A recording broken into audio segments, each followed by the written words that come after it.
Welcome to another episode of the Battle Science Podcast, a Pokemon Go PvP podcast where we talk about Pokemon Go and PvP. What a spot. Silph Arena, GBL, Go Battle League if you don't know the acronym. I am one of your hosts, Steven, a.k.a. aBoyInTheWoods, joined as always by Jesse, a.k.a. RocketAdminJ. What's up? Is that all the energy you're going to don't spend all of your energy. Hello, greetings, salutations, bonjour. Hola. and everything between. It is May 18th, 2021, on the day of recording. This will go live on the 21st of May. It is... Goodness, we're almost halfway through 2021, and I really don't know what to do about that. I get confused when people are like, "Oh, talk to me about these new phones," and I'm at work, and I'm like, "Oh yeah, they just came out a couple months ago," and then like a coworker will be like, "Yeah, you know the S21 Samsung Galaxy S21s came out in like February," and I'm like, "No, they came out like 6 months ago. It's insane." February was not 6 months ago. Shut up. Close. They're getting there. I say like a month and a half ago, like, oh, these things have only been out for a couple of weeks, and it's like, oh no, try multiple months. Try a considerably longer period of time. Let's see. We have less news than last episode, but we still have news. Don't you think we should thank our glorious Patreon Oh my supporters? gosh, I almost missed it. I was wondering if I was missing something. Patreon producers for the month of May. Winston the Champ. Dolphin 93. Hold on, let me double check. Yep, Dolphin 93. And X3DX Jmar. Thank you. Is it X3D Jmar 159? That's his handle. Maybe I should just shorten it to Jmar because the X3DX is the clan name. Just say X3DX Jmar and people know who you mean. Or just say Jmar. Yeah. Clans. They were cool. We talked about those before. I have my timer going. We have some news stories going. We have maybe some people hanging in the chat. A couple people maybe hanging in the chat. We are streaming. We are live. Right? We are live? Yep. Did you get a push notification? Because I didn't get a push notification. I have all notifications turned off because I am very OCD when I get notifications on my phone. And I am remembering that my new phone does not have the notifications for Twitch on. Eric being the thing, maybe. Okay, they are working, I guess. There are reasons why they wouldn't go out.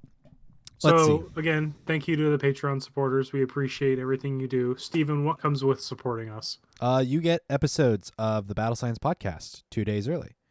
The podcast goes up is recorded on Tuesday, goes live for patron backers. Patreon backers. Let me phrase this correctly. I'm talking through too much caffeine. I do apologize. Comes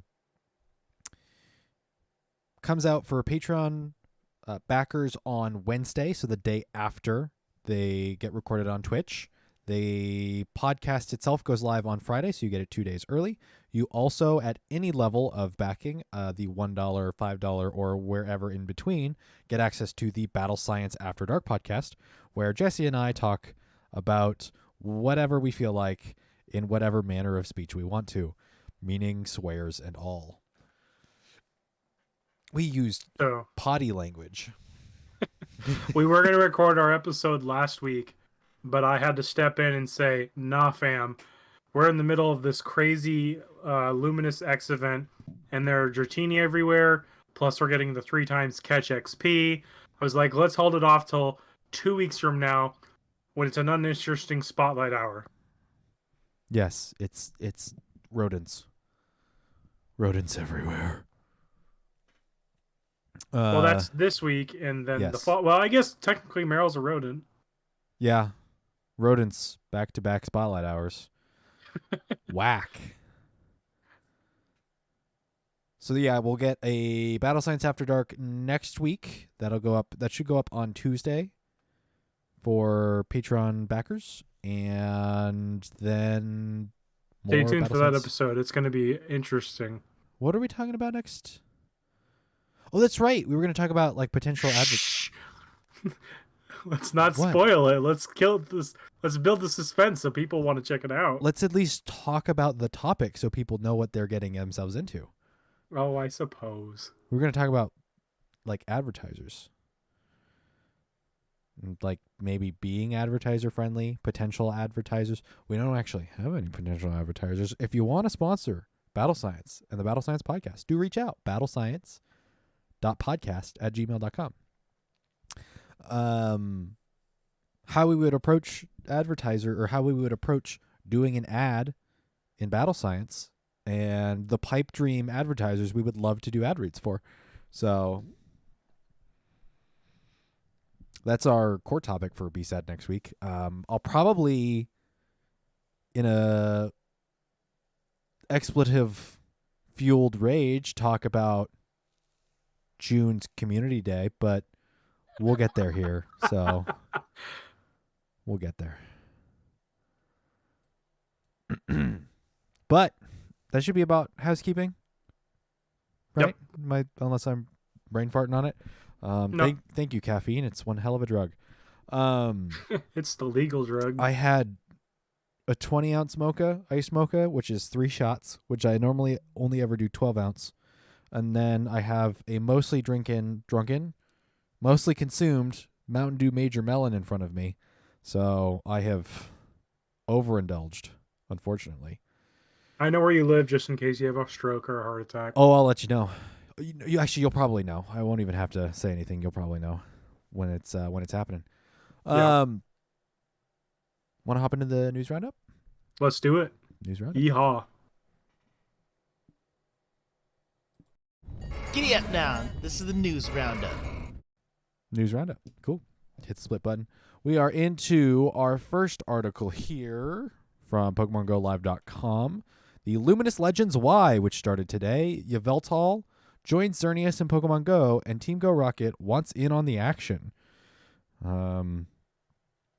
Big shadow. It's not a dragon. It kind of looks like a dragon. Big shadow bird. Those are 3 hands. Those wings are hands. It's creepy. They're supposed to be wings. Well, I know, but like at the end of the wings are like fingers. Right. I don't like it. Trainers. Following Xerneas' recent arrival in Pokemon Go, a demonic Lugia. But Shadow Lugia is cooler. Sorry. Not sorry. Following Xerneas' recent arrival in Pokemon Go, the legendary Pokemon Yveltal will soon be making its Pokemon Go debut in Luminous Legends Y event. Dark-type Pokemon will also be appearing more often in the wild, and Pancham will be hatching from strange eggs. Those are the 12Ks, by the way, the red ones. It seems, however, that Team Go Rocket has gotten wind of Yveltal's arrival, and naturally, they're up to no good. They appear to be planning on turning more Pokemon into Shadow Pokemon during the first week of the Luminous Legends Y event, so we'll need your help to save those Shadow Pokemon. We're also receiving reports that some Team Go Rocket grunts will be changing up their battle strategies. You might encounter some specialize in different Pokemon types than in the past, and multiple Team Go Rocket grunts may even challenge you at once. During the second week... So I haven't heard anyone of encountering 2 at once yet. I feel like I had a rocket balloon that had 2 back-to-back, and then I just had 2 back-to-back rockets before starting this podcast. Okay. Or rocket balloons. So I had 1 rocket balloon, beat it, a second one just appeared. So. Okay, Eric BN is saying they have as well. Maybe I'm just not doing them enough. Well, someone somewhere is. Let's see. Because there's a rocket challenge, rocket grunt challenge, and we're already 75% of the way through, and this started at, I guess, 10 a.m. this morning. Well, for us, 10 a.m. this morning, 10 a.m. True. The other, true. Wherever it starts. So as of this recording, as of an hour ago, it's 75% complete. Yep. I would not be surprised if it's done by tomorrow morning when I wake up and be like, oh, cool. 3 times catch XP and shiny Zig. I'm in. back to the article here. During the second week of Luminous Legends Y, the focus will shift to Fairy-type Pokemon and Eevee. Why exactly? Because Sylveon will be making its Pokemon Go debut. The intertwining? Yep, intertwining. Well, there's no T's here. It's intertwining. So I think there's supposed to be another T there, unless I've been saying the word incorrectly this entire time, which wouldn't surprise me. But Sylveon is an evolution of Eevee first discovered in the Kalos region. There's a Galarian fairy tale that describes a beautiful Sylveon vanquishing a dreadful dragon Pokemon, making Sylveon the perfect Pokemon to appear at the end of the dark-themed event. Looking forward to this fairy-type vanquisher of darkness, dread, and dragons during Part 2 of the Luminous Legends Y. Oh, fun fact, fairy types are only introduced to balance out those endgame metas. The dragons. Of dark and dragons.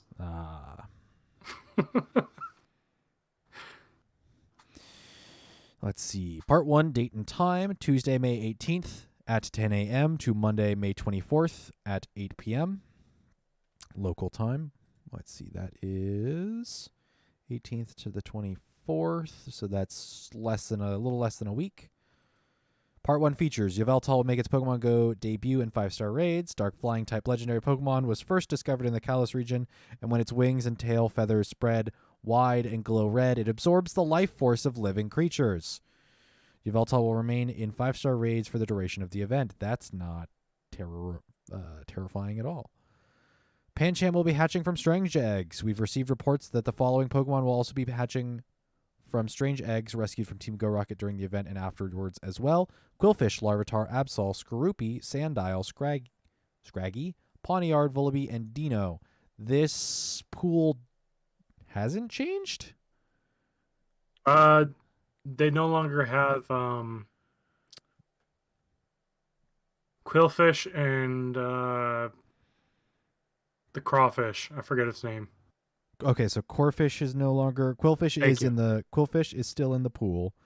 Okay. Corfish is removed from the pool. Is Trubbish removed?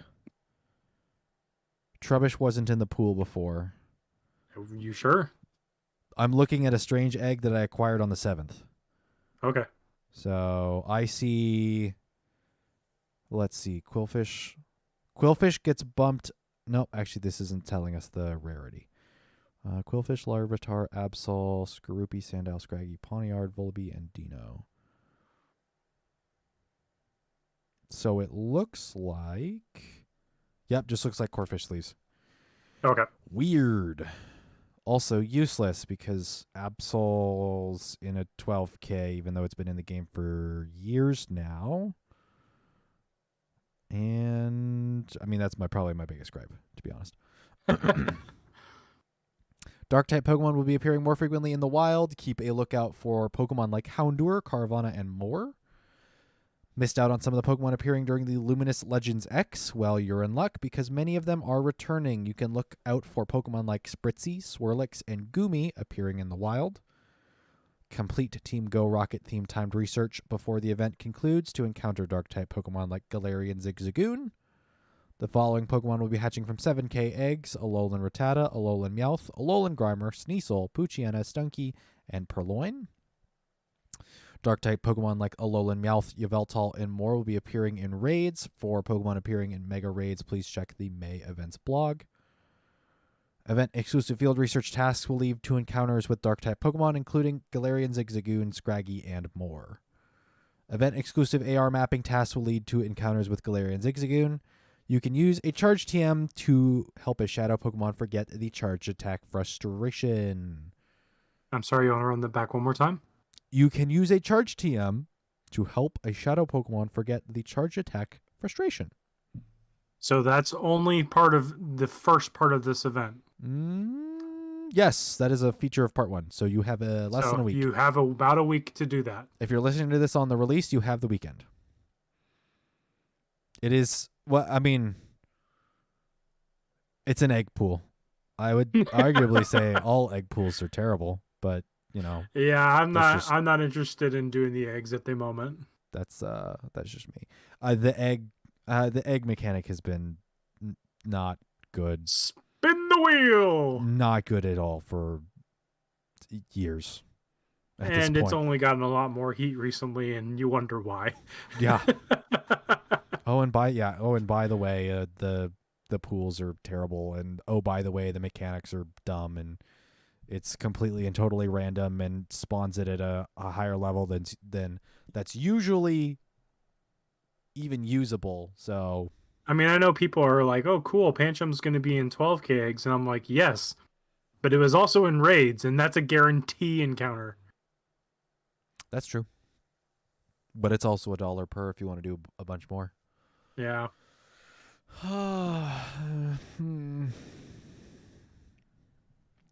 Ow.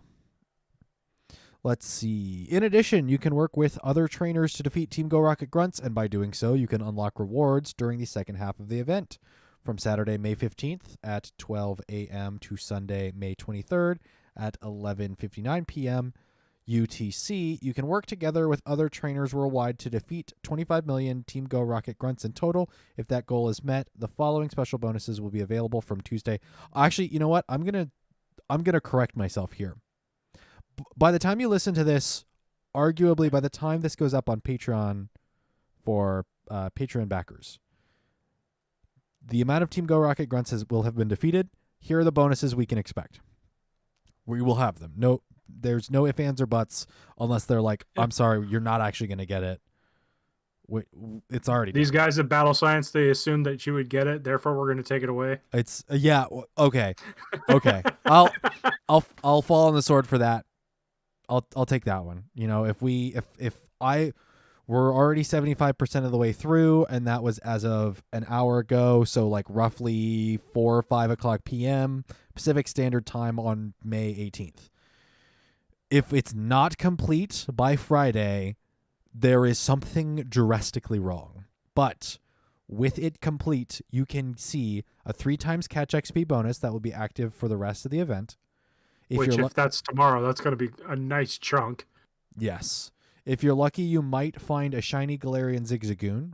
Shiny Galarian Zigzagoon will continue to be available after the event, and Galarian Zigzagoon will be appearing in 1-star raids for the rest of the event.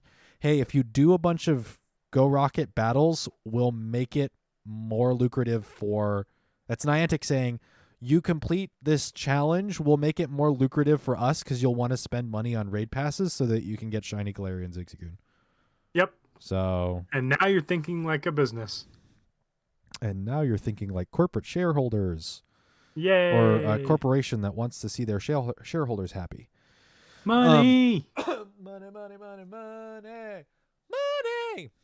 Sorry. But to be fair, it is a pretty cool looking shiny. It was really well designed. It's a darn good looking shiny. And that's Obstagoon is everywhere. It's not available competitive. But it's not available in the wild. Yeah, you know, the one place they don't make money off. Yep. Welcome to capitalism, where your money is our money. Already. Hand over your wallet. Haven't spent it yet. Yeah. Let's see. Regardless of whether those rewards are unlocked. Oh, shut up. Shut up. Trainers around the world can look forward to the following during the second week of the Luminous Legends. Why? Part 2, date plus time, Tuesday, May 25th, 2021 at 10 a.m. local time to Monday, May 31st, 2021 at 8 p.m. local time. This is the final portion of the season, by the way. This is the last. Part 2 is going to be of this event is the very last week of the season of Legends. Excuse me. Goodness. So the thing that we've been having go since I think the beginning of December? No. The season of Legends. December or January? Season of Legends is 3 months. So this started in March, beginning of March, April, and May. Right, when they dropped the announcement for the Switch games coming out. Yes, I think so. Yeah, it's been that long. Brain gears clunking. Part 2 features. Sylveon will be making its Pokemon Go debut. Evolve Eevee into Sylveon by earning hearts when it's your buddy. People were confused. I imagine there might be still some people that are confused. Even if it's your best buddy, that is not making a Eevee your best buddy is not proactive. It will not proactively allow you to evolve it into Sylveon. Every day, you still have to go through the hearts that you would earn every day to make it a better buddy to have it evolve. As far as the amount of hearts, I don't know if that's been data mined or anything. I don't think it's been confirmed yet. Poffin definitely will help. Protoman was describing it to me over the weekend. It's based on the level of excitement and or happiness of the Pokemon, not the level of your friendship. So, for example, when you start your Pokemon during the morning or in the day, it starts at 0 hearts, and its happiness builds up over day. If you watch its little face icon, it goes from a smile to kind of an open mouth, and then like the flushed or blushing face icon, where it's like super happy. That's where you want to be, I believe, to get it to evolve. Most people will be able to buy a Poffin and do that way, but I think they're going to make a way around it because that'd just be too easy, wouldn't it? Maybe. I don't know. I don't think it matters. It's going to be not a difficult. Everybody's been holding on to their Hundo shiny EVs or Hundo. Everyone's just been waiting. I just really, really, really, really hope they don't poop on it like they did Xerneas. Oh, with moves? Oh. Yeah. Its moves are already kind of confirmed. I think even with Charm, it's a... Oh, it does have Charm. Okay. I believe so. I think it's a mid-tier fairy. Okay. One, just because fairy moves aren't super fantastic anyway, and its overall performance is okay. Really? Yeah. Huh. It places itself between like the 2 or 3 high performing fairies. Okay. So it's like in Great League, it's not a Wigglytuff, but it's also not like something like Grand Bull. Yes. So it's like between those two essentially. Something like that. I think if I remember correctly, the article I was reading was saying that its strongest performance is in Ultra League. Which makes sense. Because the meta is more geared towards dragons in that instance. Yeah. And the only good fairies in that meta are going to be things like Togekiss and Clefable. Mm-hmm. Which Clefable's kind of squish, and then Togekiss has the flying weakness. Uh-huh. In Master League, Sylveon is the second best fairy type. Okay, maybe it was Master League that I was hearing. Okay. Behind Togekiss. Where does Sylveon max out? Because none of the other evolutions get anywhere near reasonable Master League CPs, though. So that confuses me. I'm looking it up. Okay. Give me some deets on that. Let me continue some of these Part 2 features. Eevee, Ralt, Spritzee, Swirlix, and others will be appearing more often in the wild alongside some of the Dark-type Pokemon featured in Part 1 of the event. Level 50, 3,470. Level 40, 3,069. Okay. I imagine that's a hundo. Yep. Okay. Huh. 203 attack, 205 defense, 216 stamina. Solid. It's pretty solid. Charm and Dazzling Gleam are going to be your priority moves. Uh-huh. It also does get Moonblast and Last Resort with an Elite TM. Yeah, Last Resort with an Elite TM or a corresponding event. Yep. So, huh. It does get Draining Kiss. It's too bad that move sucks. Yeah. Who knows? Maybe we'll see a mid-season update.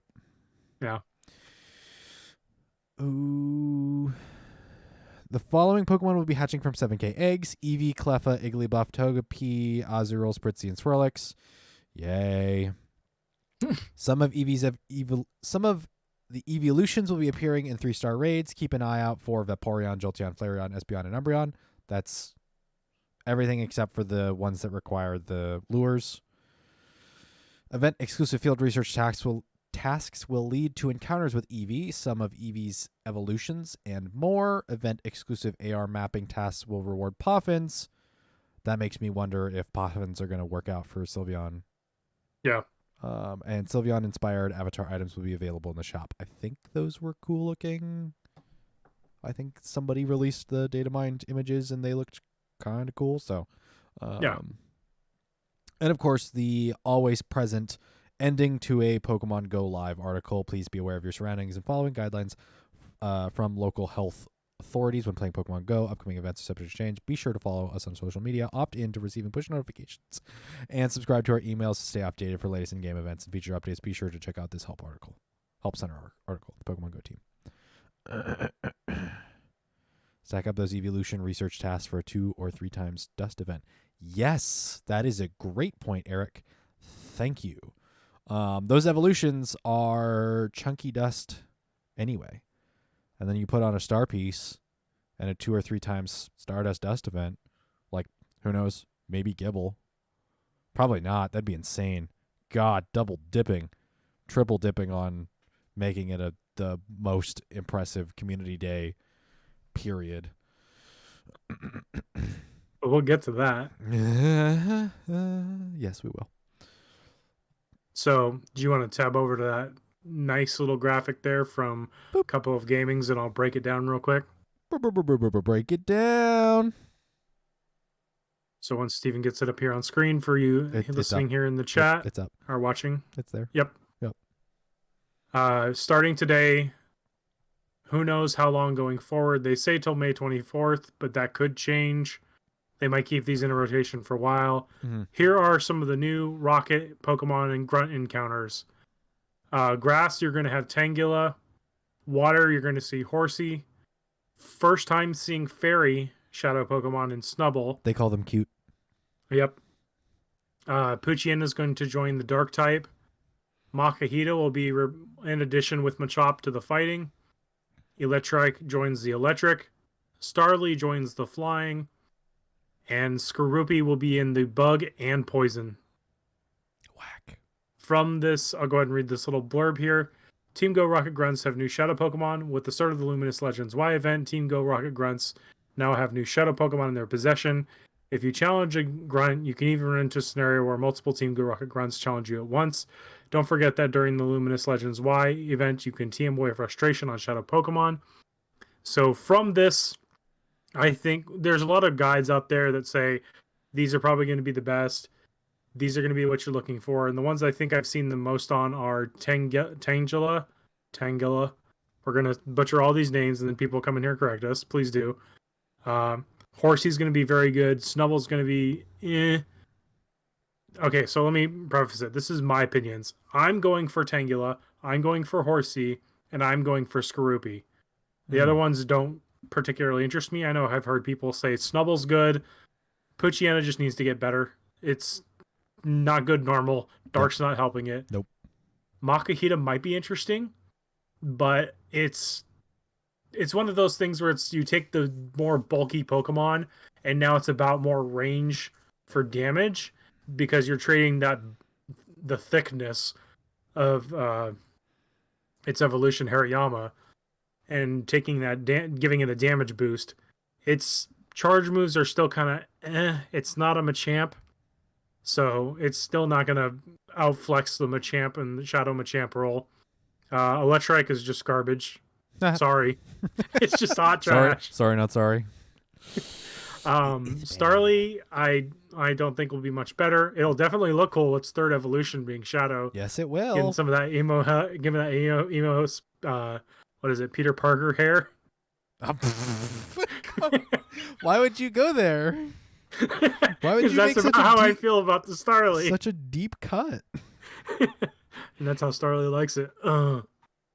Ew. Oh God. Why would? Duh. No. Wow. That's. Sorry. Okay. But shiny Tangrowth or Shadow Tangrowth definitely going to be hurting. I think it's going to be a lot more of a nuker with its moves because it's got Power Whip and it's got Rock Slide, and both those moves already hurt. But adding that extra oomph behind it with the Shadow, I'm really interested to see how that performs. We already see Tangrowth as a substitute in things like Ultra League for people that might not have like Venusaur or something like that. Horsey is going to become a Kingdra. Kingdra, performance-wise, Dragon Breath is going to add up really quick. And we've seen how Dragonair does with Shadow Dragon Breath. So giving it... The one thing it has over Dragonair is it has the water typing to resist some of the weaknesses that Dragon already has, such as Ice. So that could be potentially big. Octazooka not being really a big damaging move, gets a little bit more kick with being Shadow. And then Skorupi. Drapion's always been kind of frail when compared to Amok or Skunk Tank. But if it's running Bite or Infestation, those start to hurt up a little bit more. And Skorupi with Ice Fang and Shadow, it's just gonna eat away any flyers or any grass. So it's got a very good arsenal of moves. So I think Shadow Drapion is something that I'm really looking forward to using, but I haven't seen the trade-off in stats because it is pretty squishy as regular Drapion.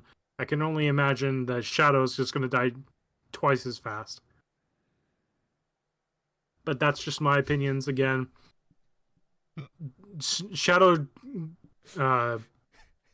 Grand Bull with Charm is going to be just gross. I imagine about just as gross as Shadow Gardevoir.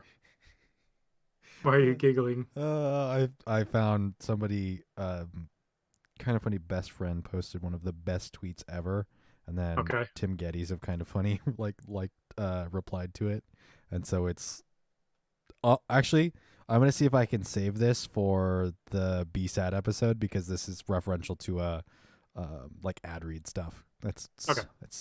That's so good. Did you reference Shadow and Poochyena and Little Cup? That's true. Did you reference Eric's comment about 2 times Shadow Charmhole, Shadow Gardevoir, and Shadow Granbull? That's gross. Yep, and I love it. Shadow Granbull, if I can find a good Shadow Snubbull, Shadow Granbull with Charm is it's gonna be nuts. It's gonna be nuts. That's one that's like, okay, it's really, really frail. Like, it's not going to perform fantastically at all. But if it gets caught on something that's not expecting it, it's going to kill it. Yeah, if it can resist or be neutral and just hit counters, it's going to be so delicious. It's going to be so much fun. Get out there and battle some of those new rockets. Obviously, you want things that have fast charge moves so you can delay their timers. I mean, grunts won't shield, but you'll get enough of these grunts beat, you'll encounter a leader. With the past event we had, I highly suggest evolving something simple like a Dragonite. Give it Dragon Breath, Dragon Claw. You'll already have a good generalist, unless you're coming up against Snubbull in this pool. Machamp's always a good option. Counter, cross chop. Yep. A lot of people always use Lucario. Power Up Punch is a good shield breaker. But you got to remember, anytime either you or the NPC uses a charge attack, the Rocket Grunt will pause for a couple seconds in between the charge attacks or when you switch Pokemon. So if you're someone that's a little bit lower level or you're still learning how to do PvP, use the cooldowns on that to get yourself the upper hand. The one thing I heard from you, and I'm not quite and I do want to not necessarily correct, but I think Makuhita is actually not all that bad, and Makuhita has had some place in previous metas. Shadow Hariyama's probably not as bad as some people might say. So, okay. But I don't think it's going to replace Shadow Machamp. No, I think it'll be alongside. It's not any better, but the problem with Hariyama is it doesn't have a rock to counter the flying like Machamp does. It doesn't have that versatility, but if you're looking for a shadow, it's still a shadow. I'm missing it. Shadow counter user, so it's really solid. Yeah. It doesn't have the move versatility or the same move versatility, but it does still perform fairly well. So Eric Ban also mentioning that CDOT is back with the leaders. Yes, I think it's Cliff. So they did change the leaders Pokemon. Yes, good. Arlo has. Oh, I liked it before. Let me pull it up on the Twitters. I think I liked it. Likes. So Cliff has CDOT, so you can get a Shadow Shift Tree, which can be shiny thanks to its community today. Mm-hmm. Oh no, is Arlos Venonat? Yes. Yes. Yes. That's the one I was like, yes, I will be looking for Arlo. Why? Sierra has Sneasel, and Sneasel's meh. None of those are appealing to me. Okay, I'm not using any radars.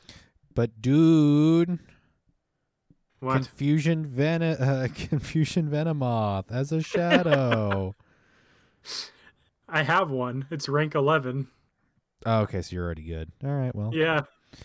Well, good for I mean, it doesn't. It's not shiny, you. so I could always go for the blue moth with the red eyes. I don't have the shiny for that, so yeah.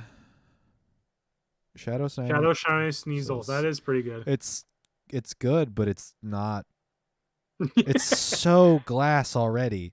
It's like one counter. Piff. Yeah, no, exactly. Like it's not. Oh, it's so bad. Shiny Sneasel walks into a bar. It breaks upon impact. Shadow Sneasel walks into a bar and falls into a shallow grave. All right. After that kind of shade, let's hop into a little bit of update on, is that this weekend? This weekend? Next weekend? Next weekend. Next weekend. Unless you're listening to this in 2 weekends. So, May 29th, 2021. In May, this is Pokemon Go Live.com article. Enjoy a Pokemon Go special weekend in May with Verizon and other partners. In May, we'll be hosting a Pokemon Go special weekend event in collaboration with different partners around the world. Verizon in the US, 7-Eleven Mexico in Mexico, and Yoshinoya in Japan. Trainers with an event ticket will be able to enjoy timed research, featured Pokemon attracted to incense, and more. What is Pokemon Go Special Weekend? Special Weekend is an in-game event that you can access using an event ticket acquired from a participating Pokemon Go partner, either physically or digitally. The ticket has a code that you can redeem on our offer redemption website. You can redeem the ticket code. After you redeem the ticket code, you'll be able to participate in the special weekend anywhere during the event period.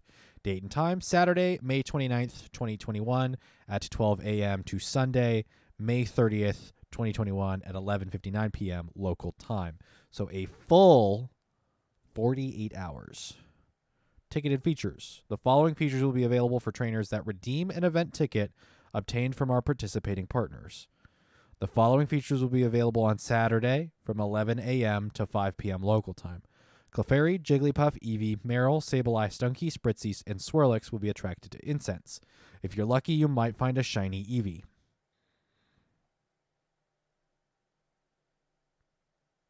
Okay. Different Unknown will be attracted to incense depending on the participating partner in your region. Shiny Unknown will not be appearing during this event. Verizon will get Unknown V, 7-Eleven Mexico, Unknown S, Yoshinoya, Unknown Y. The following features will be available on Saturday, May 29th at 12 a.m. to Sunday, May 30th at 11:59 p.m. local time. So the full event length. Event-exclusive timed research will reward encounters with Eevee, Spritzy, Swirlix, and Dino. Event-exclusive timed research will be available and reward XP, Stardust, and Incense, a Star Piece, a Lucky Egg, Spritzy Candy, and Swirlix Candy. You'll have an increased chance of receiving Lucky Pokemon when you trade with a friend. You'll also have an increased chance of becoming Lucky Friends when interacting with a friend during the weekend. You'll earn double the XP for catching Pokemon. You'll receive an exclusive medal when you redeem a ticket code on the offer redemption website. So that is for people with the ticket. Features available for all trainers. The following bonuses will be available for all trainers around the world, even those without an event ticket, from Friday, May 28th at 10 a.m. to Monday, May 31st at 10 a.m. And that's GMT -7. So that is until basically May 28th, 2021 at 10 a.m. GMT to the very end of this season, May 31st, 2021 at 10 a.m.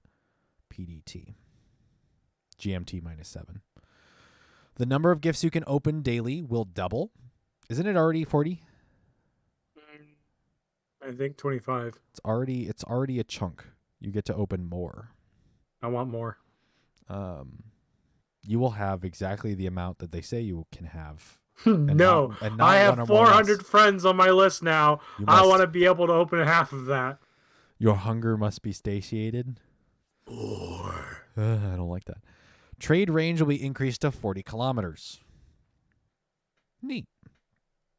I don't know what that is in miles. Can somebody tell me what that is in miles? I think it's 24. Okay.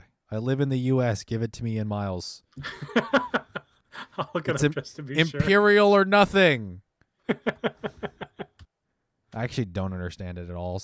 Or understand that thing. If we switched over to metric, I would not be. It's 24.8548. Cool. So almost 25 miles. Okay. How can I get a Pokemon Go Special Weekend ticket, you might be asking? For more details on ticket distribution period and conditions, please visit the websites of our participating partners. Verizon, http://vz.to/2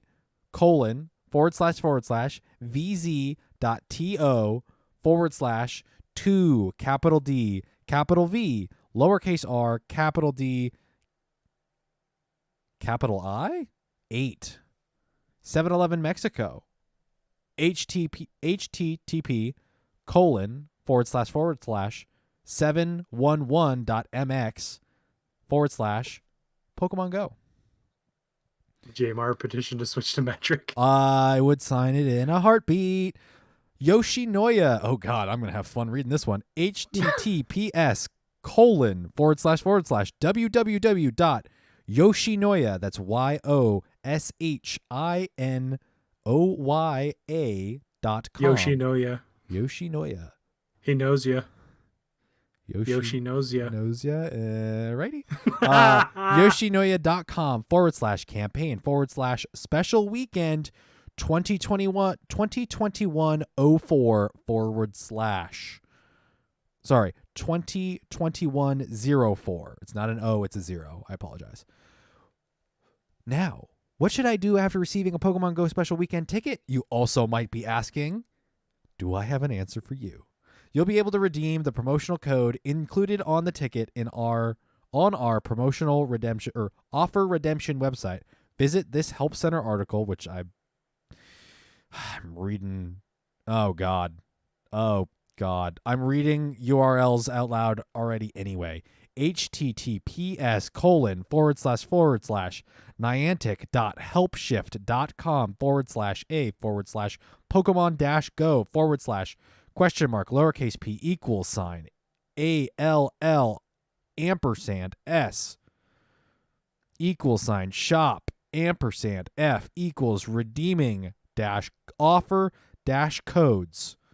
For more information on how to redeem promotional codes, once you've redeemed your code, open Pokemon Go to receive your event participation medal. Let's enjoy a special weekend in Pokemon Go. Please be aware of your surroundings and follow guidelines of local health authorities while playing Pokemon Go. Upcoming events are subject to change. Be sure to follow us on social media, opt into receiving push notifications, and subscribe to our emails to stay updated for latest on in-game events and features. Oh man, I'm so close. Give me another take or two and I can nail it. Whoo.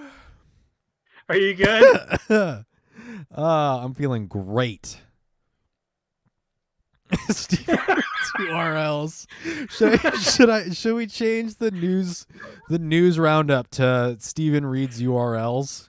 I feel like I'm reading off of. No. You're welcome. You're welcome. Just what I wanted to listen to. So the key thing, I don't know how many people are really going to be as jazzed for this. Clefairy, Jigglypuff, Eevee, Marill, Sableye, Stunky, Spritzee, and Swirlix will be attracted to incense and then unknown, but not shiny unknowns. You don't have to buy anything extra, to my knowledge, to get these tickets. You just have to be a customer of Verizon for here in the U.S. For 7-Eleven Mexico, maybe you just have to go buy a You just have to go in the store and get a code. I'm not even 100% sure what Yoshinoya is. in Japan. I imagine it's a convenience store if it's a convenience store or something. I imagine. Someone correct me if I'm wrong. Make me eat crow or whatever. Considering we just had 2 weeks of Clefairy, Jigglypuff, and Meryl all over the place, well, and Spritzee and Swirlix, realistically, the only things that are like at all interesting in this are Wild Sableye to get more candy and potentially the right IVs for it. But even then, you're looking more for the Shadow or Purified for a Sableye. So this is an event that is not useful except for the features available to all trainers, which is an increased trade range and double number of gifts you can open daily. And that's Yoshinoya is a Japanese multinational fast food chain. Oh, do you have a link of like menu? Because this might be tasty. Let me open it up. I will learn more. Oh, that actually doesn't look bad. Send me a link. Working on it. I don't. Yeah, this is not interesting. If someone is really interested in this, let me know. I'm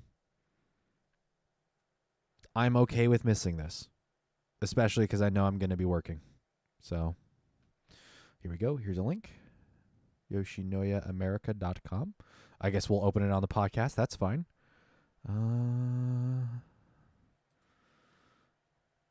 Let's see. Menu. Teriyaki chicken, sweet chili shrimp, original beef, grilled tilapia. Ooh. All right. Okay.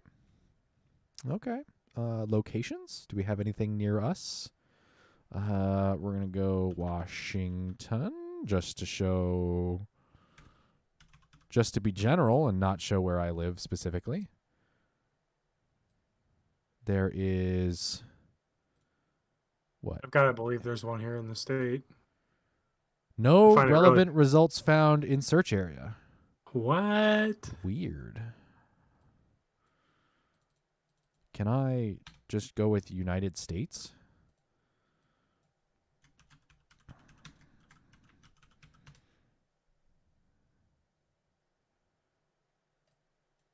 You're kidding, right? Maybe not. Okay. Weird. No relevant search results in your area. Found in your search area. Okay. That's weird. So there isn't No, don't use my location. Okay. City, state, or zip code. Let's go California. California. Does California have any? It's got one. There's 12545 South Mooney Boulevard, 93277, California. Road trip? 10 a.m. to 10 p.m. Dang, 10 a.m. to 10 p.m. Drive-through available. Get directions. Nope, it's gonna want my my address here. Maybe. Well, that's neat. Yeah. So, cool. That's a thing that's going to happen that, I don't know. Yeah, so I was hearing people complain that the first 2 weeks of the event were too long and that's a hydrate from Metroid Hunter 05. I am not contractually obligated to follow through on a hydrate redemption from our Twitch chat, but I am physically obligated to keep myself from being dehydrated. I think, unless Jesse, do you have another opinion besides mine that this event is not? I mean, I like the fact that they added a free thing for anybody that's not getting a ticket. They could have not done that. That's true. That is true. But this seems redundant from what? I mean, I'll take the opening extra gifts because I always want more. But I also like the trade range. That'll help me get some stuff that, like with my cousins and stuff who live halfway across the state, Mm-hmm. I don't mind driving a little bit closer to them just so we can do the trade. Yes, that's true. That's true. The trade window. And this also does make it still socially distanced traded. Yeah, that does help. Just sucks that they can't bump up the number of special trades you can do. Yeah. Yeah, the increase in friendship benefits for people that have the ticket is cool, I guess. Increased chance of receiving lucky Pokemon. Although you and I, when we last did trades with... Yeah, I was just going to say, we did it during the event, and that didn't seem to go so well. No, we had no lucky trades. Nope. So, And then I think T. Jossum did 1 or 2 with you, and you got some? No. No, that might have been with me then. Yeah. So, good for you. I still have a bunch of Ferrothorn, or Ferroseed and Chansey for you still. Also more unknown in the trade market is nice, says Eric BN in the chat. That is true. Yeah, I guess. I mean, if someone wants to have the full alphabet in unknown, but... I mean, there is an unknown platinum medal. That's true. I mean, if you want to chase it. I don't know. Yeah. That sounds about right. Yeah, I'm so on the meh train for this. I do apologize. I'm sure there are people that are excited for this, but there's nothing here to really blow my socks off and make me really regret not being a Verizon customer or anything. So, but there is one announcement that they did that did blow everybody's socks off. Oh, what a transition. Holy cow. Here comes the energy. I'm going to make a timestamp for this. Split. All right, here we go. Fasten your seatbelts, kids. Twitch chat, if you guys are listening and don't want to hear me rant for another 30 minutes, you guys can come back to the podcast later. Listen to it on podcast services. Of course, I'm going to make this timestamp for the podcasts and for YouTube and all of that. So if you want to skip my rants, I do arguably too many rants. It's okay. And I've crossed this bridge so much that it's going to need a replacement. So here we go. Set timer 30 minutes. Yes. All right. This was posted. Thanks for the heads up. You're welcome, Jamar. 6 a.m. May 7th, 2021 from Sprinkler, which is, I imagine, a Twitter third-party API. From Pokemon Go app, at Pokemon Go app, Pokemon Go verified on Twitter. Gible, June 6th. That's it. That's the tweet. Hashtag Pokemon Go Community Day.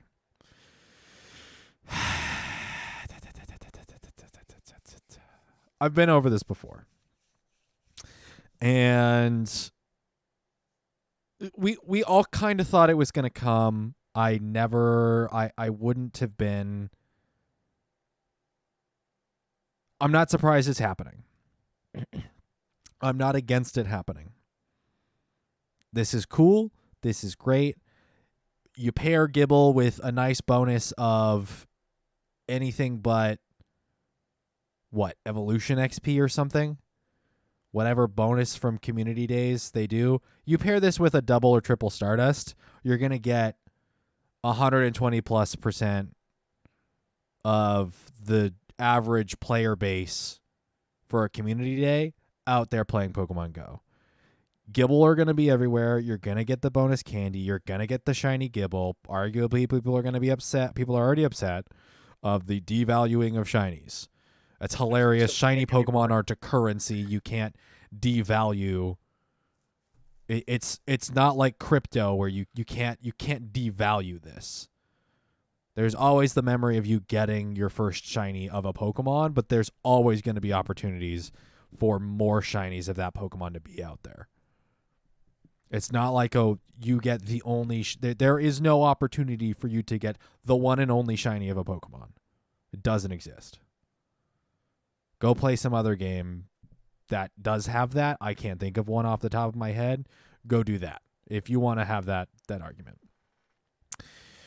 Gible Community Day was going to happen. It's going to happen at some point. What its Community Day move is, it doesn't matter. It doesn't matter. It doesn't matter what you think. It doesn't matter. I'm not going to go into the rock mode here. Not going to go into the rock mode there. It doesn't matter. All It's Gible Community Day. It could be last resort for all we care. People are going to go still catch Gible. They'll be sad. They'll be disappointed. They'll complain. They'll moan. Give a nice punch. It doesn't matter. They could give it. What am I? I'm thinking of like, what's the worst move possible? Flash. They could give it Flash. No, Splash. Splash. Well, I mean, Flash would be worse. Frustration. They could give it. What's the frustration? Is arguably a terrible, or no, is inarguably a terrible move. There is no disputing that fact. They could give it Acid Spray, which is no bad move. They could give it literally any poison type move, actually, and it would be not good. It doesn't matter. It's Gible. People are going to go play it. My problem here, and I will get into the other side of my opinion, and I will. Again, I've crossed this bridge before. It's too soon. We are still in a global pandemic. The U.S. is... But I'd like Mud Slap, Sand Tomb, Acid Spray. Well, don't forget about Dragon Claw. I don't know if Dragon Claw... Maybe you'd go Dragon Claw, Acid Spray? Because Mud Slap's not enough damage to have 2 debuffing moves to really... I think that's the joke. Really be... Yeah. I don't know. It's too soon. And I'm incredibly Mudshot. I am incredibly worried that we are looking at not even like current situation in the area in which I live in Washington State, which is doing pretty solid as far as coronavirus cases. To my knowledge, the news has been downplaying the coronavirus. There's been plenty of other things that have been popped up into the news over the coronavirus pandemic and the statistics, which are all incredibly important and definitely something that we shouldn't be taking lightly. The vaccine rates, vaccines out there, it's available for people. It's available to more people than ever currently. The CDC is saying that people who have been vaccinated can go about not wearing masks. Double-edged, or couple of issues with this. One, it's an excuse for people that haven't been vaccinated to not wear masks anyway and just lie and not care.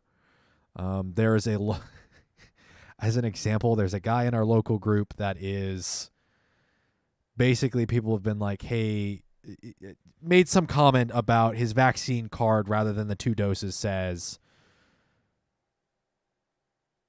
none of the second dose is effing business.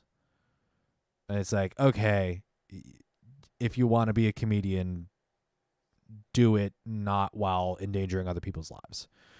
The other issue currently with the CDC of not requiring masks for people that have had the vaccine doesn't stop you from getting the coronavirus. You can still get the coronavirus. Your symptoms are much less severe, and the chances of fatal complications is significantly less. You can still spread the coronavirus, especially to people that don't have the vaccine yet. So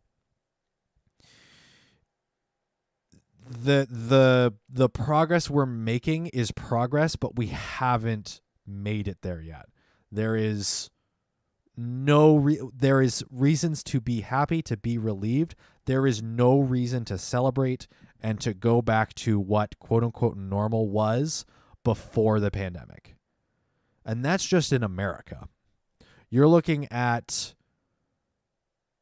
the Asia, the Middle East, where I think particularly India, where there's no vaccine distribution, there's no plan. There are major outbreaks all across the rest of the world that are not being resolved. The global community is not helping to fix it in a pace that is at all acceptable. And yet we're here. Pokemon Go, Niantic is a US-based company. To my knowledge, it has, I imagine and I believe it has offices in other places around the world. As a global developer of this game and of a game that is played around the world, the entire world needs to be taken into consideration when making a decision to go back to and pushing an event that is as spotlight headline drawing as this is the biggest event besides a Go Fest or Go Tour other marquee event. This is the biggest community day we will have, bar none, full stop, period at the end of the sentence, until probably Dino, maybe Axew, but even then, maybe even better. It is too soon. Now, I'm not putting you on blast, Jamar, but you bring up the point. It brought up the point in the Discord of, if not now, when? And I can understand that. At what point is it safe to do so? As someone that doesn't have all of the statistics of coronavirus infections, the spread of it, vaccine rates, any of that information, as someone that doesn't have that information, that doesn't know where we are, other than it's still not good enough, now is not the time. June 6th is too soon. And I mean, it's not Niantic's job to tell you to play safe, but it's really hard to keep people contained when you drop something like this. This is going to bring a ton of, people can play at home. The biggest benefit, and it's something they implemented very early on within the pandemic, the incenses work like nobody's business. The event itself is also 6 hours long. It is a very long time. You're basically, your progress in the event is the duration of it, and the amount of spawns, even playing at home, is fantastic. But the game itself rewards people for going out. You have eggs that are of Gible. If you're looking for that hundo, if you're looking for that high IV, eggs are a great spot. Gible's going to be hatching in 2K eggs. How do you get eggs? How do you get 2K eggs? You spin stops. Did they confirm that? It's been in all community days for last number of months, if not longer than. Oh, well, again, I'm not one that pays attention to eggs, so I mean, the same. I'm in the same boat. But the hatching from eggs has been a community day. The community day Pokemon hatching from eggs has been a community day staple for at least a year and a half. At a rough estimate. And kind of tie in what you're saying, it does reward players who travel and are mobile than ones that stay in one spot. You see more spawns, you get more Stardust, you get research stacks, you'll get more items. In the whole of the experience, it is more rewarding for Community Day to go out. Now, I understand as well. There is a way that you can go out by yourself or with your household, your family members that play the game, or maybe they don't even play the game and they're willing to drive you. You're able to socially distance from, or physically distance from other people to be able to play the game safely. I'm not there. That is legitimately, people can play that way. That's not what I have a problem with. What I have a problem with is that this incentivizes as many people to go out and play as possible, with the higher chance of people getting together, walking past each other, crowding streets, crowding walkways, crowding parks. Oh man, I can't imagine if a Hundo Gibbo spawned somewhere where there's my God, that would be insane. It'd be 2016 all over again. It would be a nightmare. It would be a nightmare. So the fact that we're getting this now, I will disagree with this. I will admit that there is a layer of hypocrisy. I will go out by June 6th. Let's see. I'm getting my second dose on Thursday the 20th. It will be June 6th will be past 2 weeks. So I will be past the inoculation period. Theoretically, I'm fully vaccinated and fully resistant to a coronavirus infection. Or not resistant, but resistant to the side effects and the infection itself. I will go out and play. I will continue to wear a mask. I will probably be hanging out with Jesse because Jesse and I will both be vaccinated, and we've both been pretty good about keeping our distance. We Yes. usually will go out and walk and hang out on Fridays or socially meet up at a distance. mm-hmm. And we've been very good about this during this whole pandemic. I just got my second vaccine last week. While the vaccine does suck, I would hate to think what would happen if I didn't get it.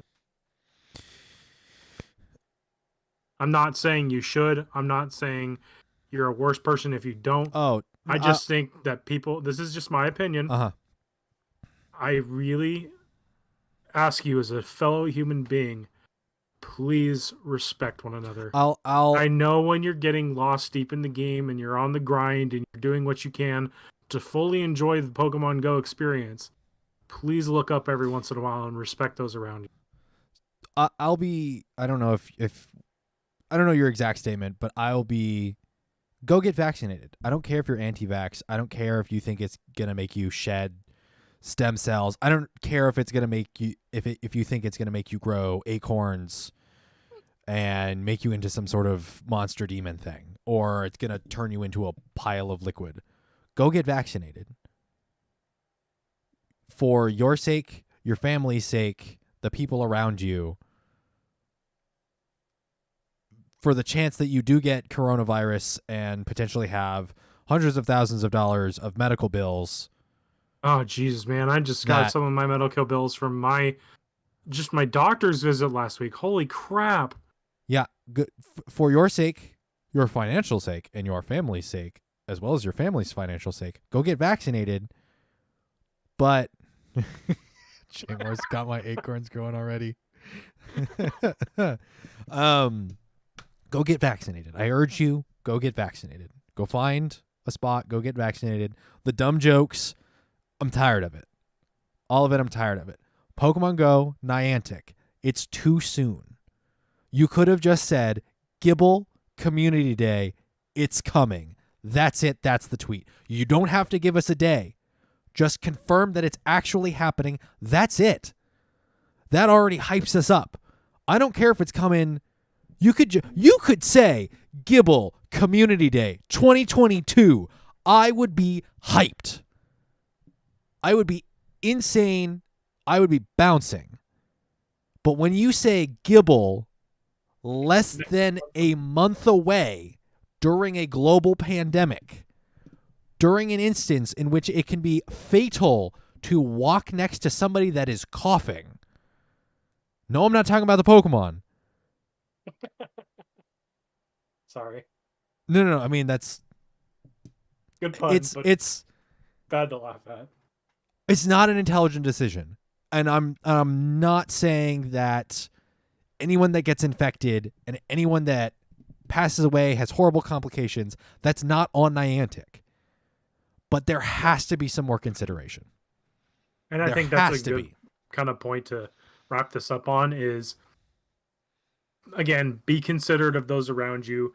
Don't Gible. It's not like Gible's going away after this. You're not missing anything. You can enjoy the event from home from a safe position. One of the things I like to do, find a place that you can go that you don't think anybody will be. Go off into the mountains. Go off into the woods. Go on a road trip. Or get away from people. Go to your local strip mall where the spawns are nice and crispy and hang on in your car. Yeah. I'm not telling people to not go out and enjoy this community day. That would be incredibly hypocritical because that's what I'm gonna go do. Right. And I'm it's not just telling not people the best of times. I just think that Niantic could wait a little bit longer on releasing this thing. That everybody wants it, and everyone has waited this long for it. They can wait a little longer. We can all wait a little longer. But that's not going to change now. But it's not. It's at this point. It's out. They can change their mind. The little bit that I read at the end of all of these upcoming events are subject to change. This could change. I doubt a Niantic employee is going to listen to me rant here and reconsider. There is a less than 1% chance that can happen. They're already confirmed GoFest. GoFest is already going to bring out a ton of people. Yeah. And I don't blame Niantic for wanting to release this at some point to give the community something that they've been asking for and probably been incredibly annoying and incredibly terrible about. I think one takeaway that people need to remember from this is if something does happen to you or a loved one, Niantic's not responsible. No, in no way, shape, or form are they forcing you to go outside and go play it. Right. So if something does happen, you can't blame them. There is FOMO, of course. There's always the fear of missing out. But like, oh, I didn't go out to this one place to go get wasn't able to get the hundo or whatever. So, but FOMO isn't worth dying for. No. It's a fear of missing out, not dying. We enjoy you listening to us. We respect our fellow players. We respect our fellow humans. Please be careful out there. All right. I think the rant's over. I think we're good. Yep. I think I'm good. All you timestamp that? Yes. Let me double check to see. Yes. We are not done with the meta-analysis. Or not the news roundup. News roundup. So split, I believe, final piece of the meta-analysis. News. Do you know what I find amazing? All of the conversation and issues with the community on Lured Up or GoCast is all about the devaluation of Shiny and not COVID. Really? Who cares about the devaluation of the Shiny? Who cares? A Shiny Pokemon is not $100 bill. It's not gold. I mean, hold on. It's not a Dogecoin. It doesn't matter. It doesn't matter. To be fair, a lot of the other content creators outside of you and I do like to hype up shinies. I think I'm just that neutral buffer where it's just like I don't care, and so that kind of I get the feeling that rubs off on you because you know that those will become more available in the future. Yeah, but in that moment, I've seen a lot of content creators, and I'm not calling out the ones Eric has mentioned here, or you, Eric, specifically. I'm not calling out these content creators on bad, promotion. It's just I don't like to see content creators glorify shinies, if you will. I personally am not a huge fan of shiny Pokemon. I would trade you my collection if it didn't cost me an arm and a leg of dust. Mm-hmm. I just don't care. You and I have talked about and have gone back to the statement of shinies are not new content. No, they're not. And so but they can capitalize on it like it is. Yeah, the benefit of okay, we've beaten enough Go Rocket grunts that shiny Galarian Zigzagoon is coming out. Now, shiny Galarian Zigzagoon is cool, and it is only going to be in raids and in research. So people are going to grind the raids because they're an easier thing to do. There's remote raids. They can do them from anywhere. they spend $1 and you get another chance to get them. Yep. Spin the wheel. It's not new content, but it is an incentive for a vast majority of players to that's their incentive, their collections. Pokemon Go as a game is so it's collection based. It feels like it's very collection based. The core series games, if you're not playing it really for the the battles, you are playing it for the shinies. You can play the core series games as a lot more of a collector's. You can play the TCG as a lot more of a collector's. I'm not even maybe in the next BSAT episode I will do a 30-minute to an hour long rant about the state of TCG currently and my huge problems I have. Oh yeah, that was. I need a stress ball. This is it's disgusting. Yeah. Pokemon Go can be played as a collector's game. The TCG can be played as a collector's game. The main series game can be played as a collector's game. But the weird thing about Pokemon Go, and to an extent the TCG as well, is because the spawns that are around you are limited. What is around you is limited to what you can get around you. The TCG is the same thing. I'm limited to getting a particular card for what packs are around me or how much I'm willing to spend at the card shop and what they have.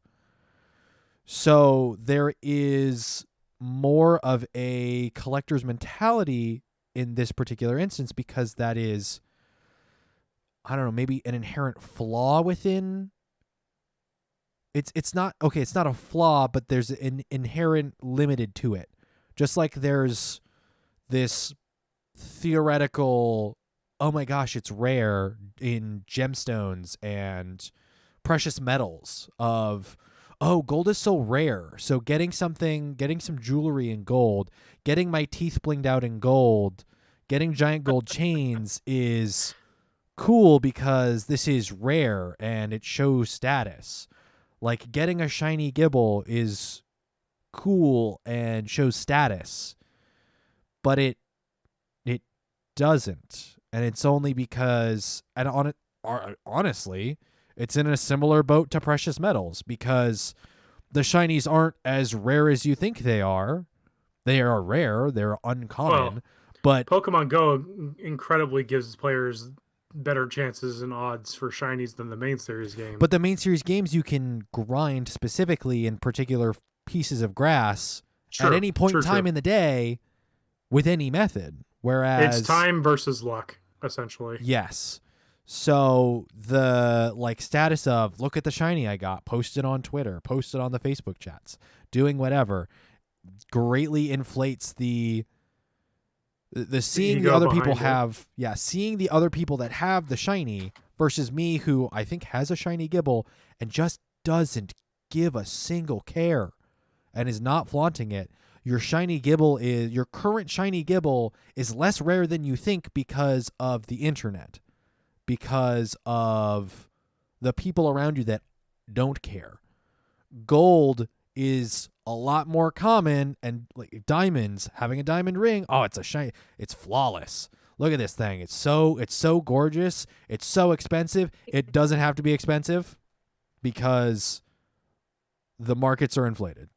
The markets want you to think that it's rare. Pokemon Go wants you to think those shinies are rare. The internet wants you to think it's rare. That shiny Gible you have is less rare than you think right now. And sure, it'll be less rare later, but who cares? I think I'm getting a message from Jesse basically telling me to shut up. No, it was just going to be the next thing I transition and talk about. Okay, it's already up here on the thing, and I do need to go into it. So it's confusing. The devaluation of shinies when shinies, if it's a shiny that you like, value it to the moon and back. Yeah, like I don't have the shiny Vulpix. But don't brag. No, I guess that's the biggest thing for me. Go ahead and brag. Go ahead and shout from the rooftops. You got your shiny Gible.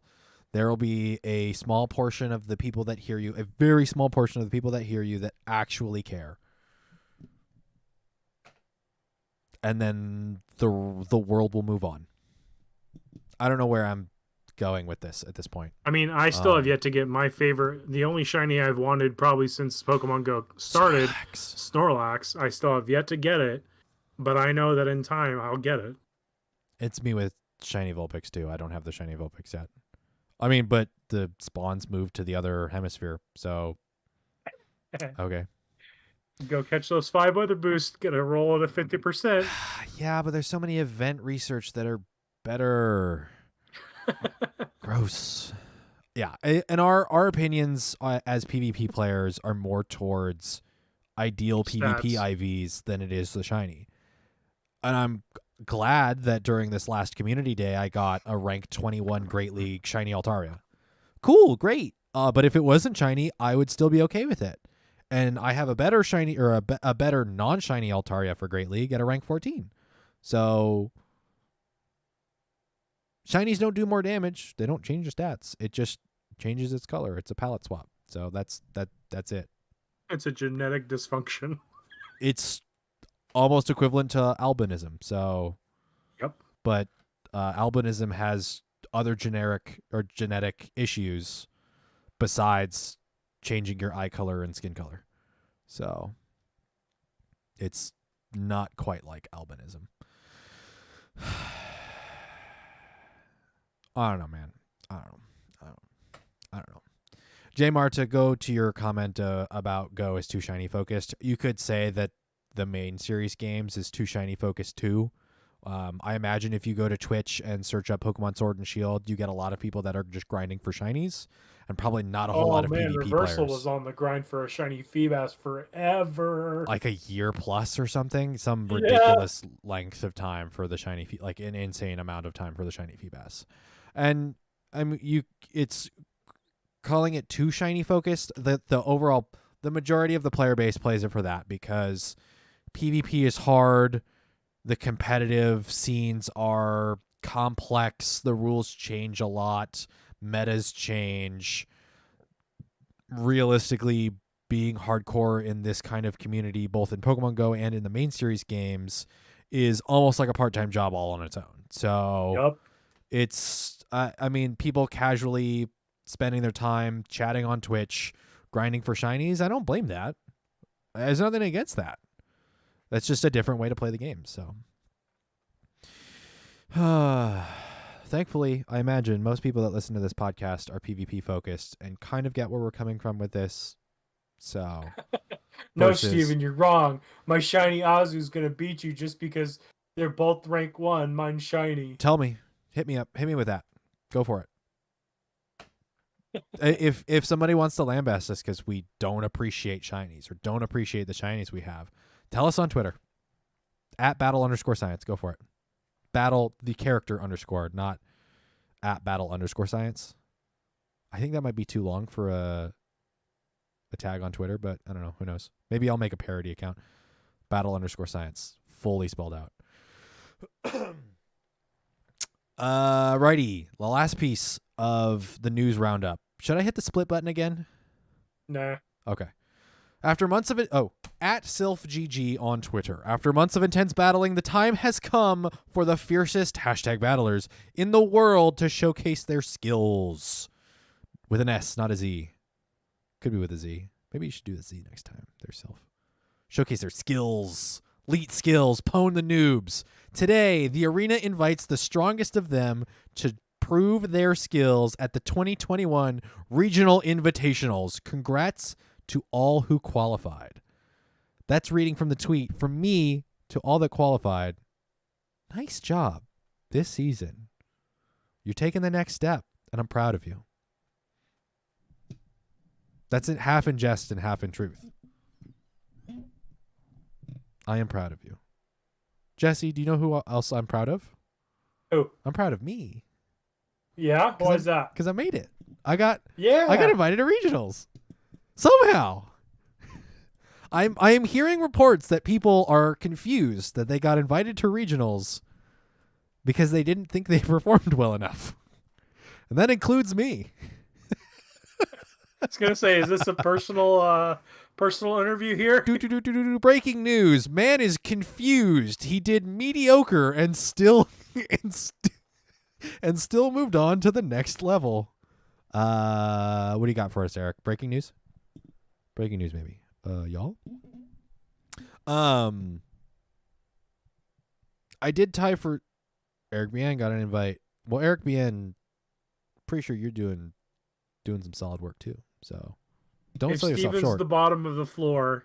Yeah, if I can keep your expectations up. If I can tie for fifth or tie for first, if I can tie for first with four other people, you can do it too.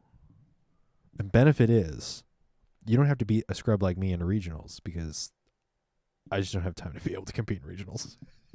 Yeah, so why don't you hit us with that upsetting news now? Well, so I got invited to regionals, and in a small part, there's no way I could compete just with the sheer impressiveness of everyone, but also I have to work. So just like any other community day, if I don't request it off, and this is in June, ain't no way I'm requesting this off and community day and then 2 days in July for GoFest. I'm gonna pass on regionals. I'm excited to be invited. Ain't no way I'm playing. So, but again, congratulations to everyone that was invited.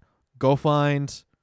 If you haven't seen if you've gotten an invite, you need to log into Silph.gg. You need to if you're already logged in, you need to log out and log back in.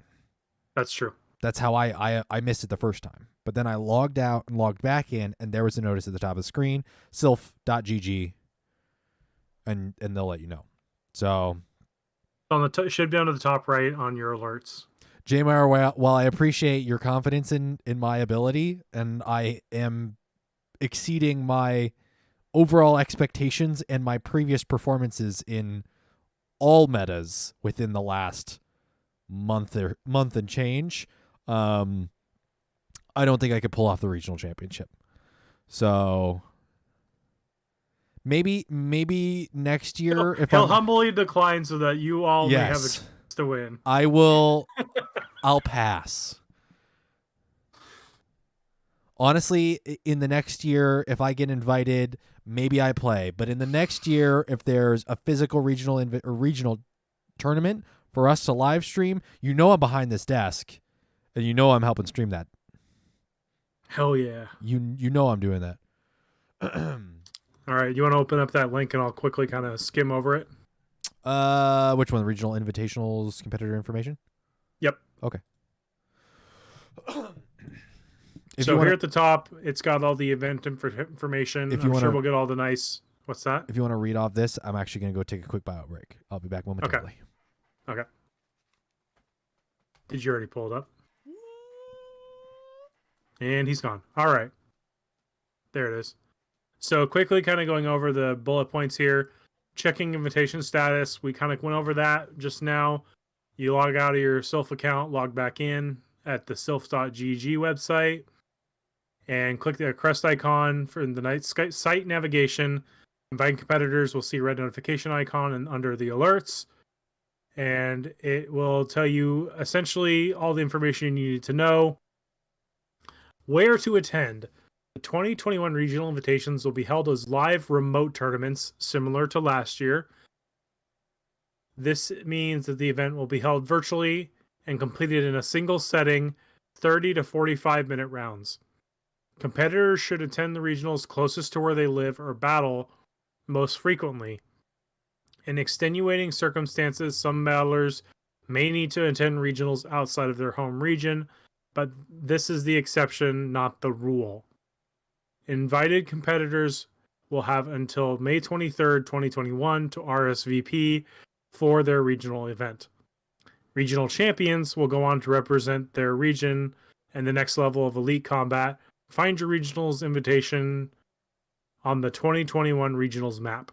So I know, spoiler comments here, that would have been fun to see you at regionals. Yeah, we really want to get back into these meetups and stuff, but we're playing it by ear and making sure everyone's safe first. I know for us here in Washington, we have worked with Western Washington University and Bowling Bacon. Their Discord will be hosting the 2021 Washington-based regionals. We are also harboring for Oregon, Idaho, Hawaii, Canada. I think Alaska has their own group. California has a couple. But the neighboring states around us here in Washington and all of the Washingtonian players will need to jump on the Western Washington University Discord. It should be up near the top of the state if you're looking at it on the map. We have a channel set up. We have any information you want to know, we will give to you as soon as we can. Bowling Bacon is the admin for this event. Myself, along with a few others, will be helping to moderate this. We are also participating, and we do also have people outside of the event that are not participating in regionals that will be helping. So again, if you are looking for your area's map, it should be under your invitation on the website. If you can, like they mentioned, stick to where you play mostly. I do know there are some communities that are inviting people outside of the normal area to be able to host regionals for them. But again, if you need help, you can always reach out to Silph Road or Silph Arena team on Twitter or email them. Spalak says they have already registered for WW. Awesome. That is awesome. The regionals meta, 2020 regionals will use the same meta as the arenas teams, the meta as the arenas, soon to be announced June Cup. Yes. However, it will be separate 3 times weighted opportunity and have its own special trophy for your Traveler's card. Competitors should expect to compete in both regionals and the June Cup to receive both trophies and weighted opportunities.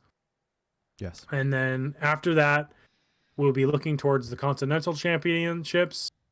Only the strongest competitors will progress to the Continental Champions.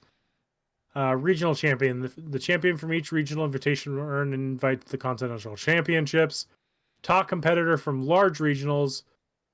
Regionals with more than 16 competitors, which I know already WWE will earn a second Continental invite. And the ratings go from 17 to 32 competitors will receive 1 additional. 33 to 48 will receive 2 additional. 49 to 64 will be 3 additional. I don't know if it's going to go much bigger than that, but we'll see in the future. Top your national leaderboard. The number 1 competitor on each national leaderboard will also earn an invite. Global rank cutoff. A very small number of competitors above a certain rank on the global leaderboard will also earn an invite. Win an open qualifier tournament. More info to come. Win an arena showdown. Winners of the prestigious and competitive arena showdown tournaments will also earn an invite. In the case of a tie for one of these places, the arena will follow a specific tiebreaker formula. Ties for the first invitational regional champ title will be broken into a single elimination bracket. Ties for the 2+ invite slots will be determined by battle wins, then bush holes, then global rank. The road to becoming the world champion is long and treacherous. Will you prove yourself and ascend to the top? There are many paths to the championships. Prepare yourselves, and we will see you at the summit. That last part there kind of feels like what we could have gone into at Battle of the Roses in Portland last year. War of the Roses, the battle tower. But fortunately enough, they Wild Susan Boyle was able to just sweep it. We didn't have to go into the crazy multiple first win scenario matches. Yeah, multiple ties, tiebreaker, all that stuff. We were already there way late anyway. Yeah. Oh. God, thank you. Yeah. I did also receive an invite. I do plan on participating. So stay tuned for that. I will probably record all of my battles and we can come back and talk about it another time. It's going to be crazy. I'm excited to see what June's tournament's going to be. June's Cup. Hopefully a little bit different than this month. I'm not a huge fan of this month. Is there a penalty if I register a team but then don't input the check-in code? I mean, why would you if you assume you're not going to go? I could put in the memeiest team possible. And then just ask to be removed at the beginning. Yes. Jeez. Use a team of unknowns, remove. Well, I mean, if the That's 7, though. what's it called? If the meta allowed me to Yeah. put in whatever meme dream team, Jeez. I could put in a little cup team if it would allow me. 500 CP baby Pokemon. You'll never see me coming. But that's any other information you want to know about the regionals. Check out silph.gg/updates/2021-regionals or regional-invitationals-competitor-information, or you can just go to the silph.gg website and find it like I did. See, it's fun reading URLs. No. I'm going to send you the... Where are you? I'm going to send you the tweet that I was giggling about earlier, just so I can keep it... keep a record of it. All right. Did we want to close it out with the Reddit article? Where are we at? We are recording for an hour and 36 minutes. Yes, but yes, because we also wanted to talk about We got our community question too. community question and the 2021 predictions. That's right. Okay, here's what we'll do. Here's what we'll do. The meta analysis is going to be incredibly short. It's going to be what's called a required reading. I'm going to post the link in everywhere, and I'm going to put it in descriptions. I'm going to put it in the Twitch chat. Go read it. I'll briefly talk about what my kind of thoughts are on it, and then we'll move on to we'll go over to the 2020. Excuse me, goodness gracious, that Mountain Dew Major Melon. Not sponsored, but also not as good as I might have expected. We'll go over to the 2021 predictions, and we'll wrap it up with the community question. Yeah, we'll not speed run through the predictions, but we'll talk about the predictions. So let's do meta analysis. Welcome to the meta analysis. Okay. Reddit article posted a little under a month ago at this point. Meta preview: if Mudshot were nerfed, analysis of nerfing Mudshot on PV Poke. This is going to go in the Twitch chat. There you go. Go give that a read.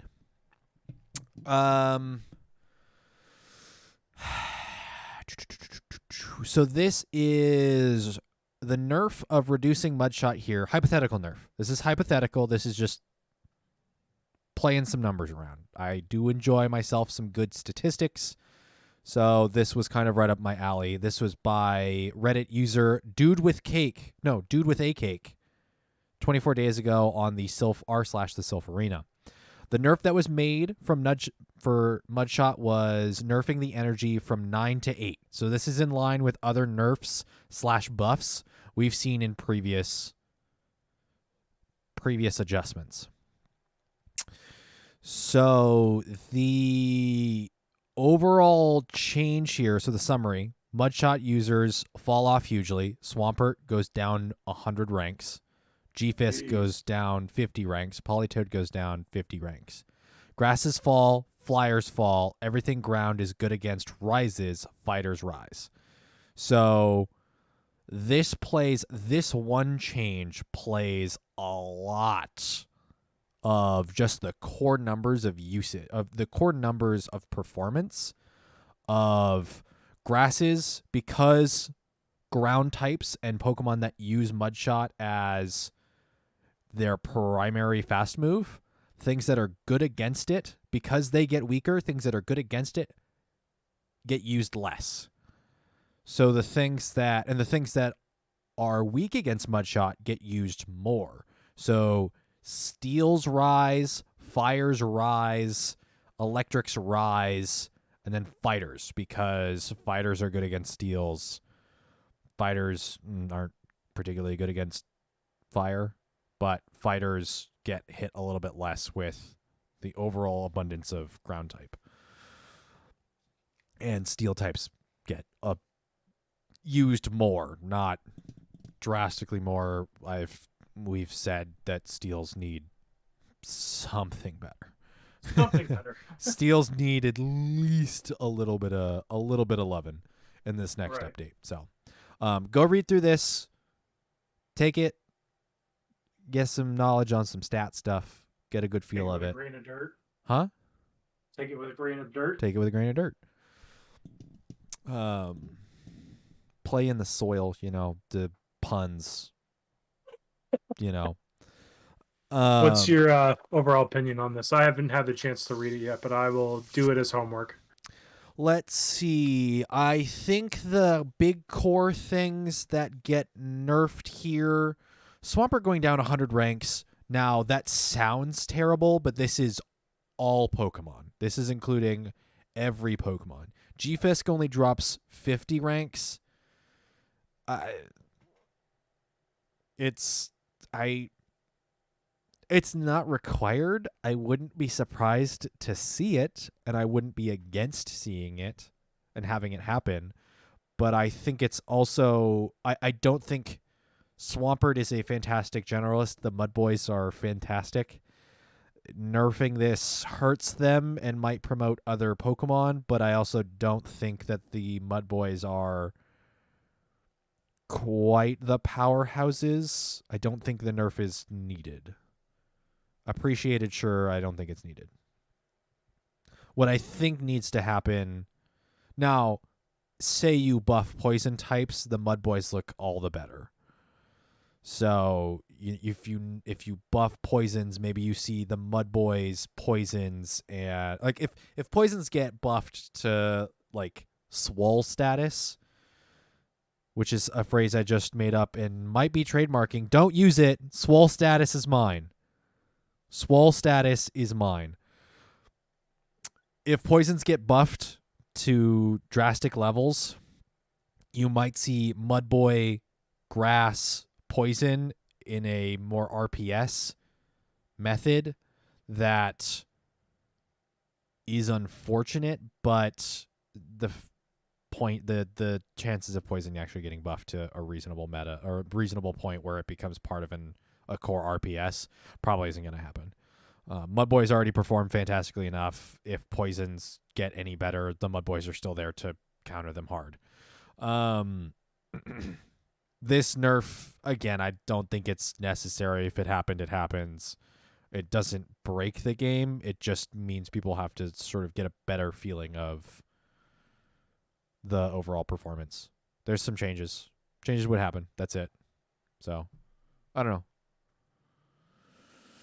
That's it.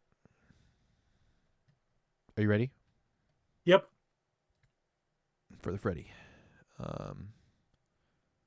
Somebody, Bowling Bacon got a shiny Rattata, the Raspberry Rattata, or Alolan Rattata, which is nice.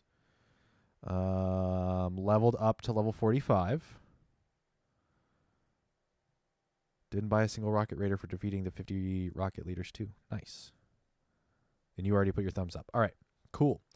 Alrighty, we are looking for 2021 predictions. And I've got to click a couple buttons here in OBS. And I will hit the split button. Let's see. So window capture 3 goes away. Window capture 1 comes in. And I've got to adjust things. So give me one moment.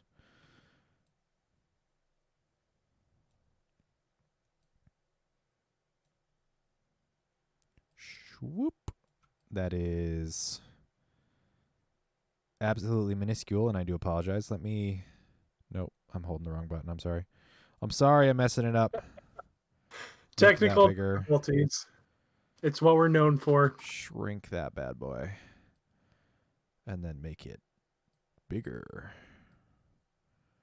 There we go. That's solid enough. That'll work. And I'll just have to keep an eye on what's being shown. Okay.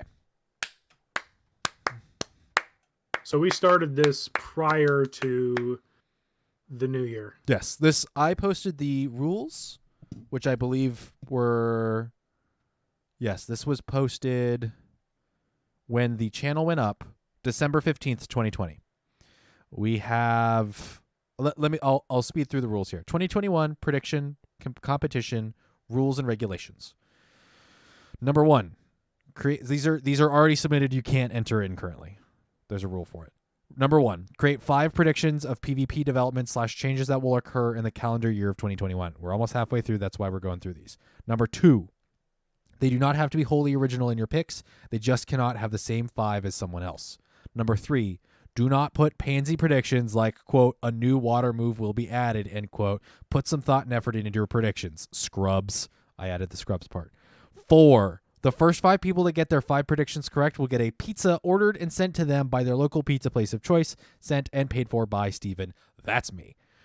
5, your predictions can encompass in-game changes all the way to changes to the overall Pokemon Go PvP. Your predictions can encompass in-game changes all the way to changes to the overall Pokemon Go PvP community.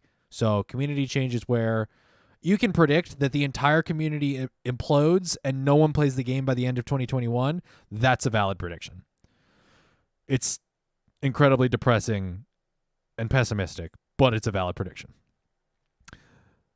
Number 6, submissions must be posted here on the Discord channel by 11:59 p.m. PST on December 31st, 2021. This channel will be locked from comments and editing on January 1st, 2021 at 12 a.m. PST. Number 7, predictions must come true within. I misspelled it, and I can't edit it now. Predictions must come true within the 365 days of 2021 to be counted as correct to be eligible to win the prize. So now that it says a thing, that isn't a word. So there's no end date now. Dang it. Gosh diddly darn it. Why have you done this? There's no signed contract. I don't want to hear it. I don't want to hear it. Lawyers, don't at me. Don't and participants, don't at lawyers. Don't let them know. Chris, dude, yes. We're going over the 2021 predictions because we're about halfway through the year and some of these are really cool. All right. Eric BN with the first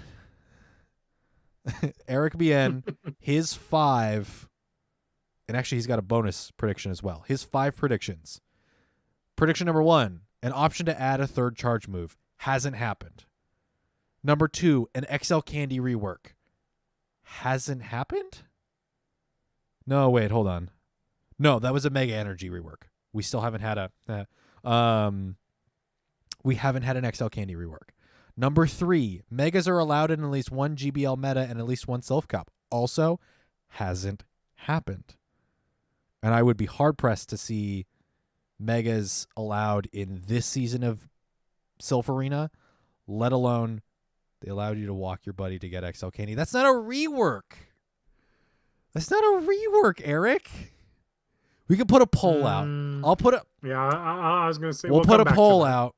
I'll put a poll out. Don't you get me started. If it comes down to that question at the end of 2021, we'll put a Twitter poll out and we'll see what people think. I'll put it to a vote for public opinion. Number 4, GBL walking requirement returns in some form. I do believe they have stated that the GBL walking requirement will not return. Correct. I believe it is official. Yep.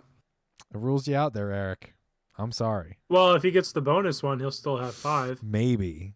His number that 5. one's kind of out now too.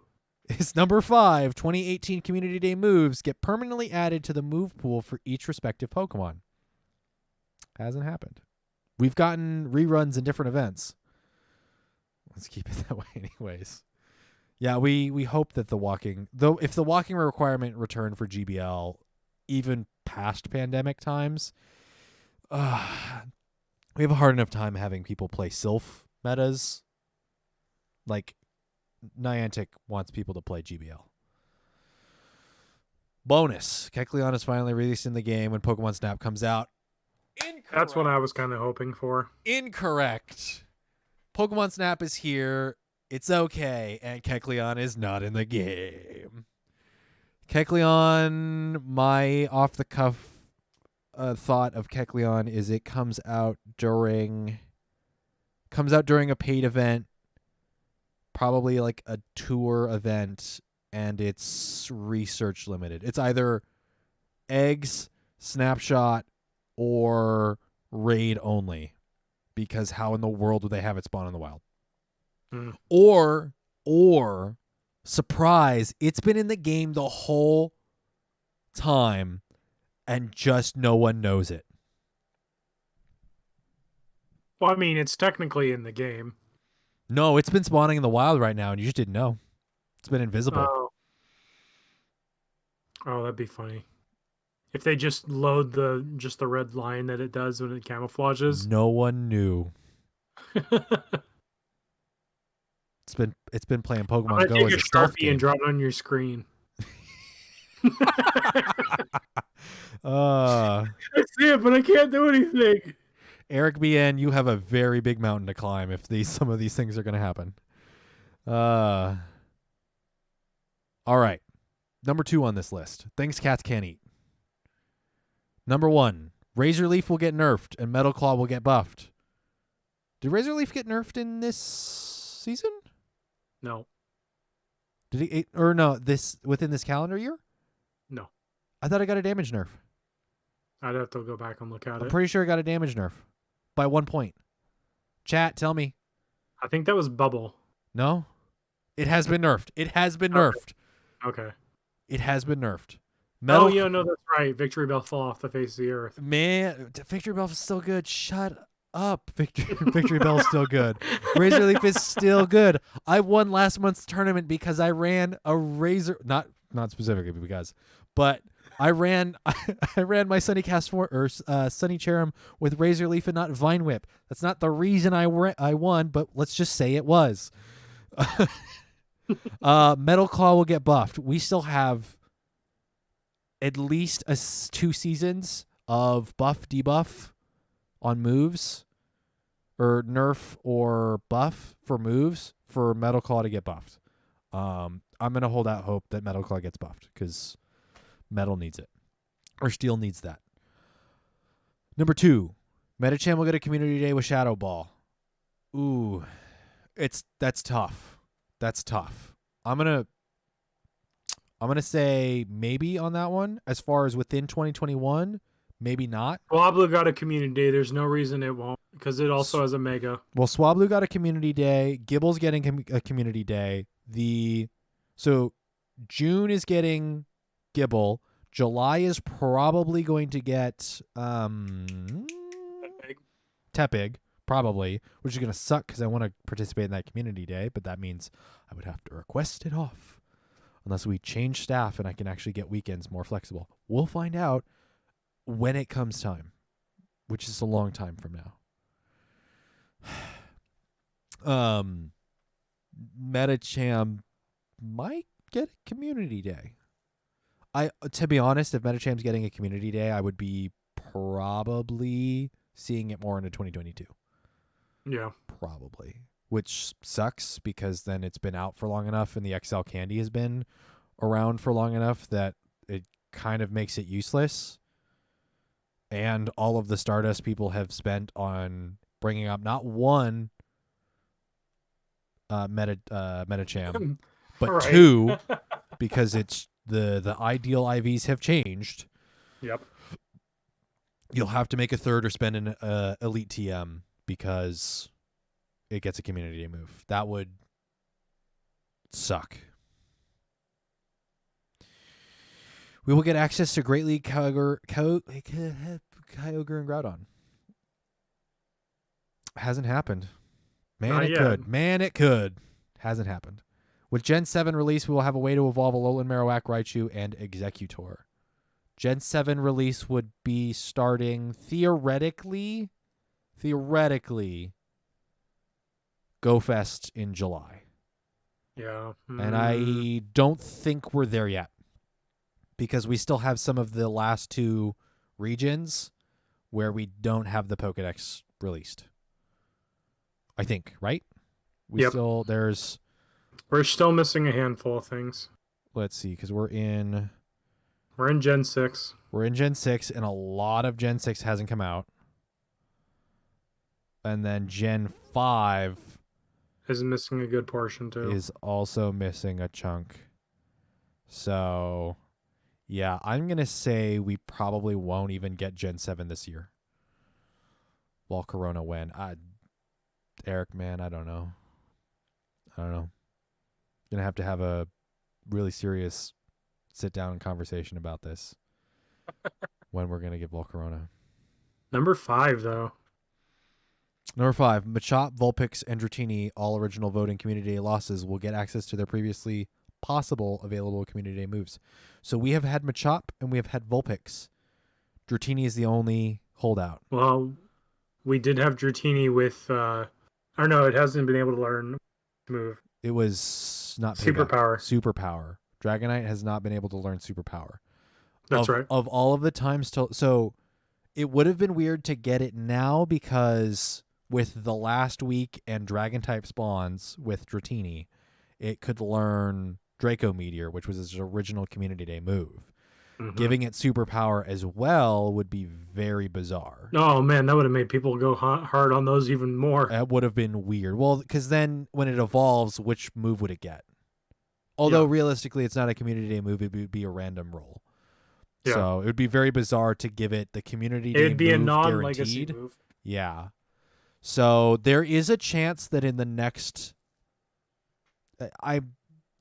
I wouldn't be against, and I'm sure most people wouldn't be against another Dragon-type event happening.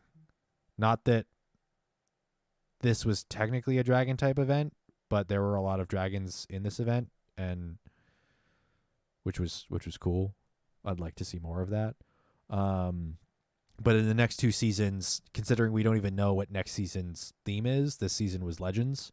Whatever next season's going to be, we've got Go Fest in the very middle of it. So we'll see.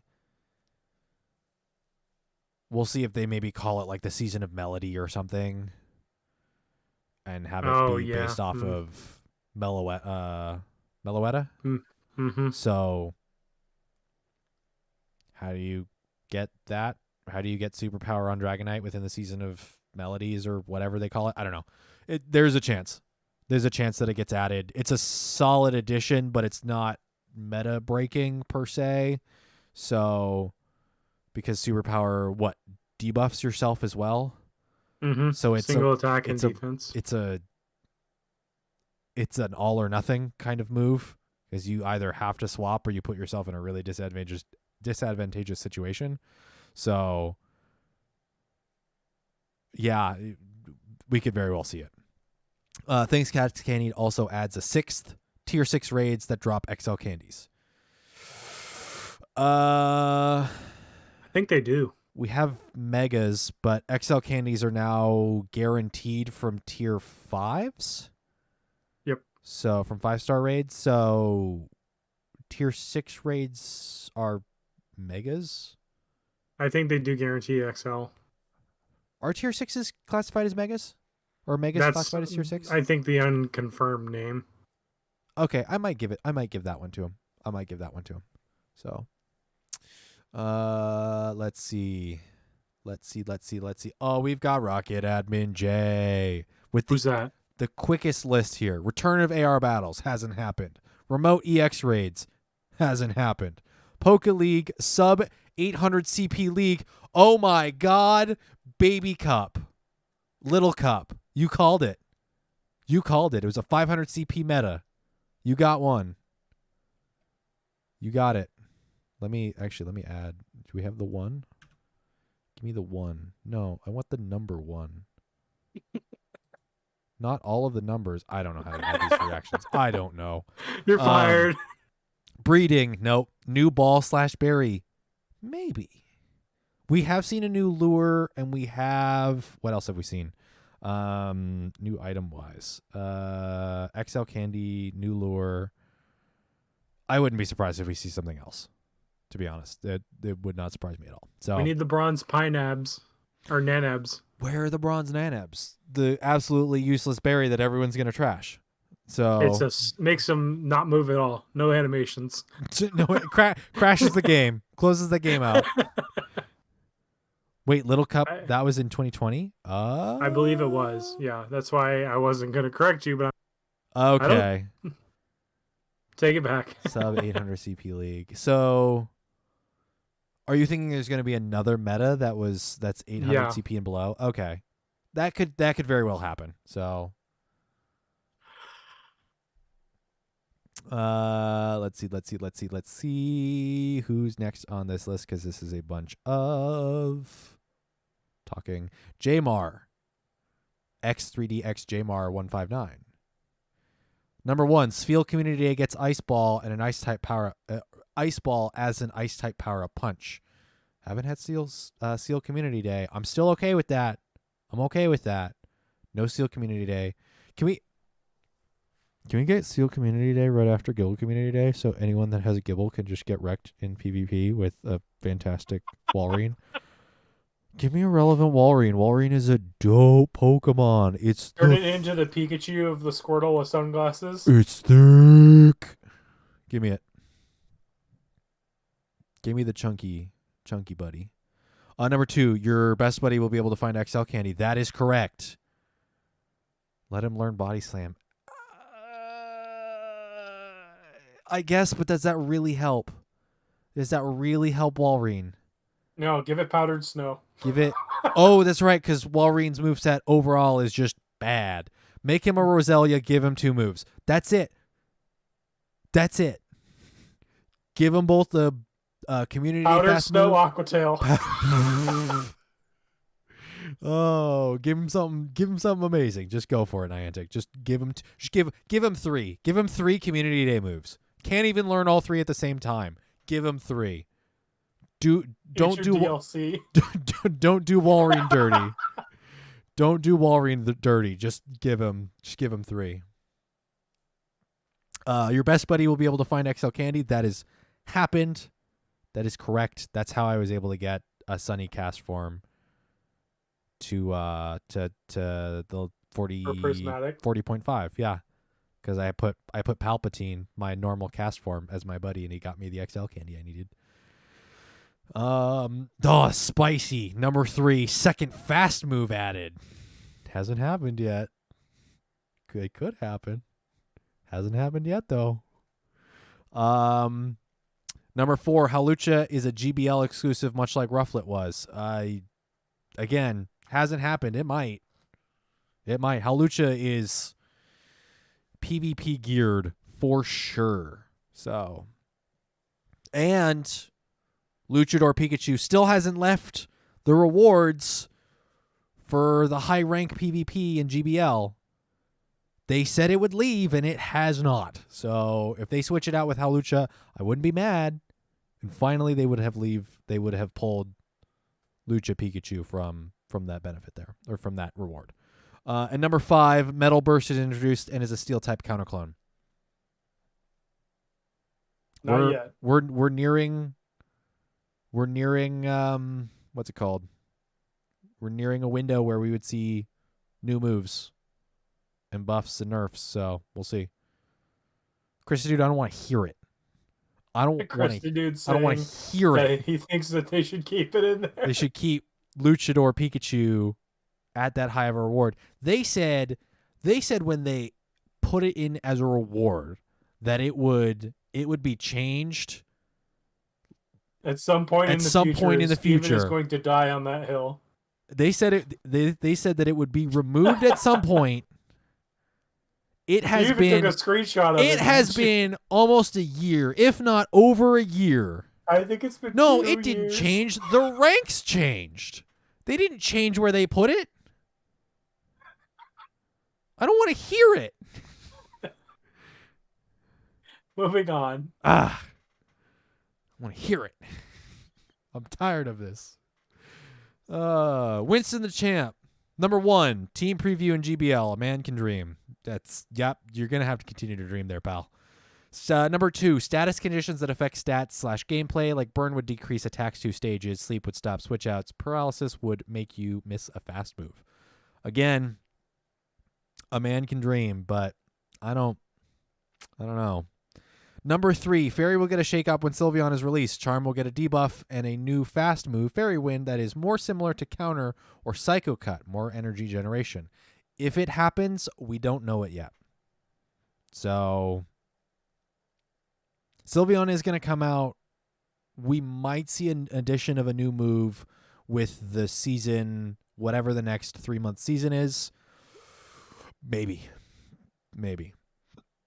So I wouldn't count that one out. But if we get Sylveon released and then within the next week or so after Sylveon's released, if we don't see a Fairy type adjustment, then that's not going to count. Yeah. Let's see. Number 4, general move pool expansion. Lantern learns Icy Wind or Wild Charge. Steelix learns Earth Power or Smackdown. Azumarill will be able to learn Super Power, Icy Wind, Ice Punch, or Bubble Beam. Basically, everything will get access to through 2 or 3 more moves. That could very well happen, but with some of the conservative adjustments that have happened in the last couple of seasons, I don't think this big of a shakeup would happen. Especially if we look at the Reddit post from before of nerfing the energy of Mudshot from 9 to 8 adjusts the rankings and overall usage as not drastically, but as consistently as it does. Doing a really big move pool expansion is going to hugely shake up to the meta, where a lot of Pokemon that have commonly been used are going to drastically shift. Yeah. So we could see, basically, it would change the way that change the current PvP meta as a whole to something unrecognizable.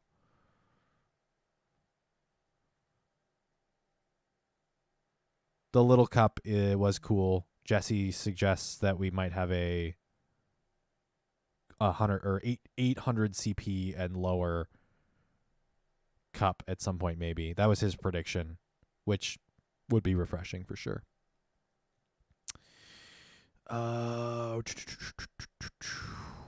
Number 5 on Winston the Champ. Metachamp gets a community day, but it's ultimately disappointing. Not Shadow Ball, Grass Knot, or Energy Ball, or new fighting move that has a possible wild charge like effect, like High Jump Kick or Vacuum Wave. Yeah, maybe. Metachamp might get a community day, but another instance of high expectation and in actuality disappointment.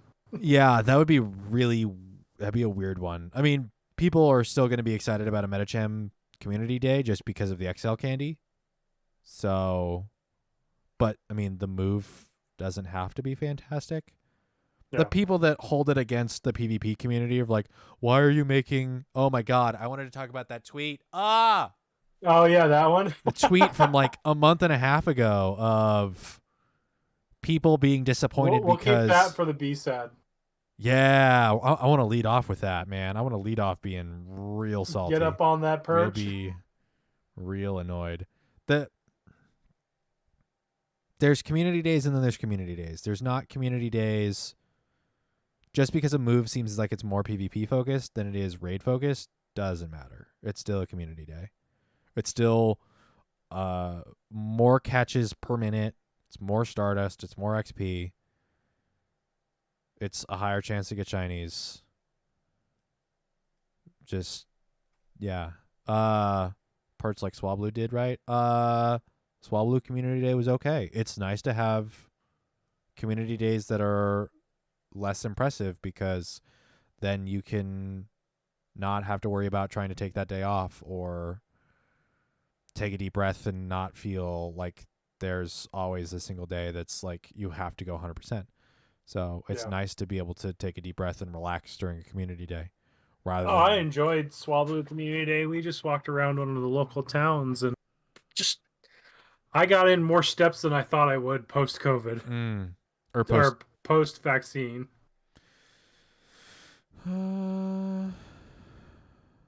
Let's see. Bonus from Winston the Champ. To go with move shakeup and statuses, energy drain moves like Drain Punch or Giga Drain come into the game based around an event and release Heliolisk Helioptile with the move Parabolic Charge. These moves will not do huge damage, but will either self-buff defense +1 or restore 15 HP. That would be cool. That would be cool. I don't think we see the HP gens. HP regens or any of that stuff. Yeah, I would be. No. Because they already hate stall mechanics enough as it is. That is true. That is absolutely true. That's why we had the 30-second experiment there for a 30 while. the 30-second switch timer adjustment. Yeah. Stall team 6. I'll make that team at some point. Great League Chansey, I'm looking at you. You're my holdout. Mega Man A7X 5. Nice little crisp, concise. Number 1, GBL walking requirement doesn't return for 2021. I think you're onto something. Number 2, PvP switching, tapping, slipping in extra fast moves gets another rework. We might see it. That's happened. Huh? It's already happened.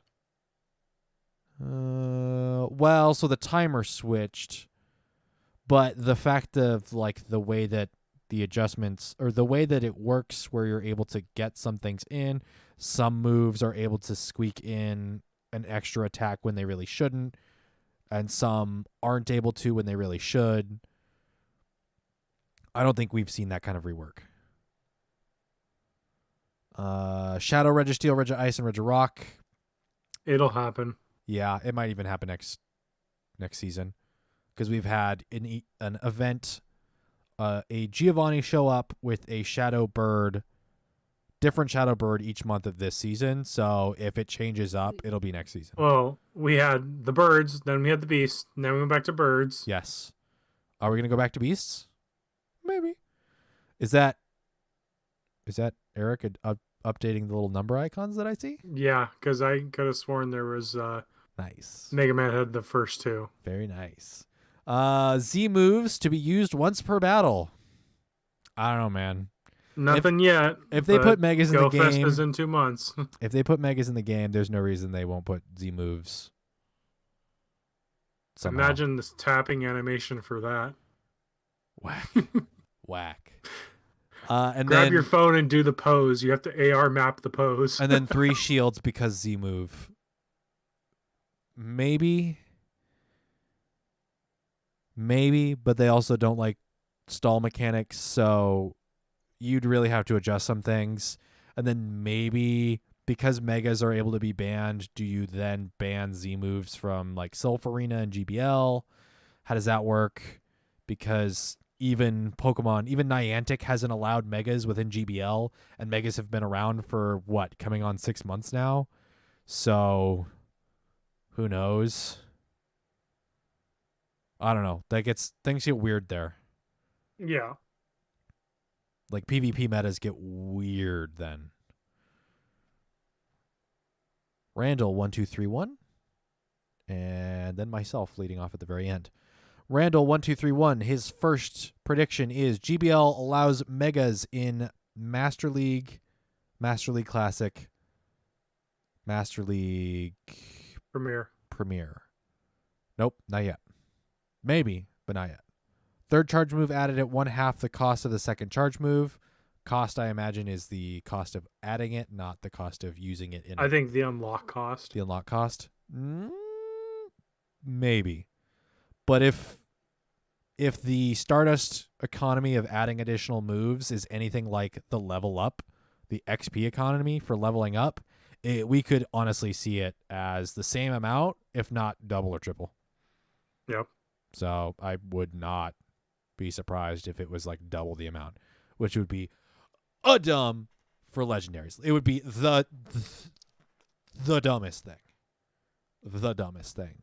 But people would do it for Mewtwo in a heartbeat. 100,000 for the first move, 200,000 for the second move. Boof. Number 3, wonder trading / surprise trading. Hoping. Maybe. I think, haven't they specifically come out and said that they won't be doing that? That there's no way to do... No. Okay, because there's no real way to do that kind of random trading without there being some sort of alternate trading hub / graphical user interface to interact with. Yeah, I'm not sure. So I can't imagine that's going to happen. Plus the fact that there's enough issues with like spoofing that spoofers are just going to spoof catch stuff and then throw it into Wonder Trading. That it would be really bizarre. There's already issues in the main series games of modders / hackers within the main series games grabbing perfect PvP IV shiny Pokemon, just creating them because it's a hacked version of the game, and then spitting that out into Wonder Trade. And if you take that Pokemon and use it in competitive, you get banned because that Pokemon shouldn't exist. Or it was created in a method that is unacceptable with, what's it called? Yeah, caught with a Master Ball, even though it's a hatched Pokemon with perfect IVs and shiny. So, yes. Probably won't happen. Disappointing, but probably won't happen. Number 4. Heavy Ball. Number 4, Pokemon Daycare, where your Pokemon can gain Stardust, candies, and items for you while it's in the daycare. Uses Pokecoins tasks to recover Pokemon from daycare. Hasn't happened. It's an interesting concept. Honestly, gyms need rework. Raids could use a rework. Additional mechanics and additional features, functions would not be would be accepted with open arms. Number 4. Nope, number 5. Number 4, part 2. Basically number 5. A version of breeding where you can receive a random egg daily from one of your daycare Pokemon, put in a Garchomp, possibly get a Gible or another Mon. Hasn't happened. Could happen. Would be interesting. I'm catching a Raichu right now. I'm sorry. The Pokemon Daycare thing, I'm imagining it might be something similar to the... What do they call it in Sword and Shield? It's a... The daycare? No, because you can send your Pokemon out to do like a job or something via the PC. Oh, the training machine thing. Yeah. Because your Pokemon could go out and like do a job for, like an in-game company or whatever. It's the EV It's not EV. It's EV training. Yeah, it's like EV training where it goes out and does a job for like an in-game company, and then comes back with XP and level ups, and then I think sometimes like an item or something. So that would be cool. I would be okay with that. I've got enough Pokemon basically doing nothing in my box that if I could send them off to do different tasks to get me additional candies or rare candies or just Pokeballs, I'd be okay with that. That would be kind of... That's kind of one of the things that we talked about with maybe on a rework for gyms. Yes. Is based on how long your Pokemon's in the gym, they also come back with items instead of just coins. Yes. Let me do that. Do that thing. Okay. You ready for the most important guesses of all? Please. Mine. The fire type rework, or the fire type will not get a rework. To be specific, we will not see 3 or more move additions or changes in one update. I don't think we're going to get another rework, period. I think we'll get adjustments to individual moves, but I don't think we'll see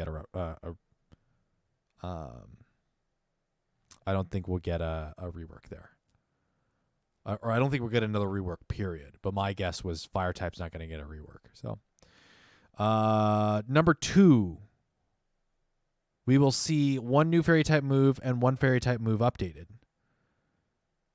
Neither of which have happened yet. Neither of which have happened. Maybe, but not yet. Number 3, we will not see held items introduced. Instead, the drives and other usual held items will be an item that will be able to be applied to a Pokemon an infinite amount of times.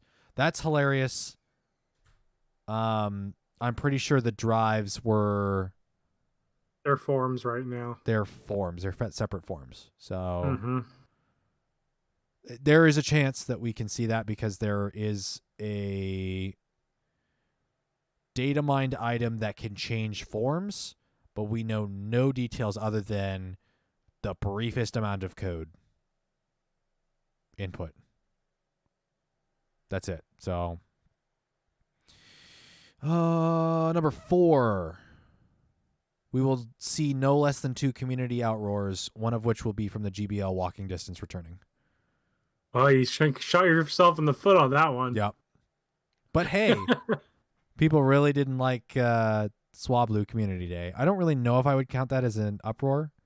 No, would you count the devaluing of shiny Gible as a community uproar? Because I might count that as an outroar. But then again, I haven't been paying attention to social media. Hey man, neither have I. At least not within the Pogo. I have not been hardcore within the Pogo sphere. I will open the Twitch or our Twitter that follows a number of different content creators and people around the community. I don't get the sense that there are that many people upset. But then again, we're not like poking the bear and checking all that stuff. So, the outroar thing is yet to be seen. I think somebody else has to take a look at that to really confirm or deny that one. And who knows? Maybe the GBL walking distance does return, and maybe it goes back away. Maybe that one still can come true. And number 5 of our 2021 predictions, of my 2021 predictions. Number 5 is 4 or more paid day/weekend events in the calendar year, not including GoFest, but including the Kanto Tour event. So we've seen Kanto Tour event and literally nothing else, because the paid event for Galarian Mr. Rhyme was in 2020, I believe. Yep. So we have not had another paid event since the Kanto Tour. I would need 3 more in the next 6 months. I'm going to say that's not happening. Although we do still have other Galarian forms that have evolutions that wouldn't surprise me if they had a paid event. I don't think we're going to have. So, unless we get like a Johto Tour event as well this year, maybe around Shush. November, December. We're gonna have a paid Alolan Tour. I don't know. Who knows? Yep, Eric, that was my original thought. Corsola might get a paid event because it's a regional. There's one other, I think. We also still have to get Mega Heracross and Mega Kangaskhan. Yep. Other regionals that will have megas that maybe shouldn't be in raids. The funny thing is when they first announced Pokemon Go, and they announced that things like Heracross and Kangaskhan were going to be regionals, I was like, how are they going to do that for? How are they going to do that for megas? Yeah, they don't. Thankfully, with rating being invite from anywhere in the world, that's true. That's really not a problem. Yeah, remote raids have basically said, it doesn't. Vending machine, money printer, go Bert. Basically, remote passes go Bert. Yeah. So it's so dumb too, because we were hanging out. Protoman and I were hanging out on a community day. Or no, it was me, him, and his girlfriend, and we were driving around looking at raids after community day. And we did a couple of Panchems, and she really wanted to do Ponyta because she wants to shiny G Ponyta. And I was like, "Oh, there's a raid over here at this church," and I was like, "But we could sit here in the parking lot at Crossroads and reach it because it's cheaper for me to keep buying remote passes than it is premium now." If we plan to do more than 3, it's cheaper for me to buy the pack of 3 remotes, sit here in the parking lot at Crossroads, and do all the gyms around us rather than me driving up to it. Whoa. Hey, Jesse, we're just about ready to wrap up the episode, but I just got a reminder that E3 is next week, and if Nintendo's doing a Direct, do you want to do a live react to it? Sure. Or even if we can't do a live react, do a post react. Like I won't watch any content on it. I'll try not to. You want to try it? So repeat that one more time. Sorry.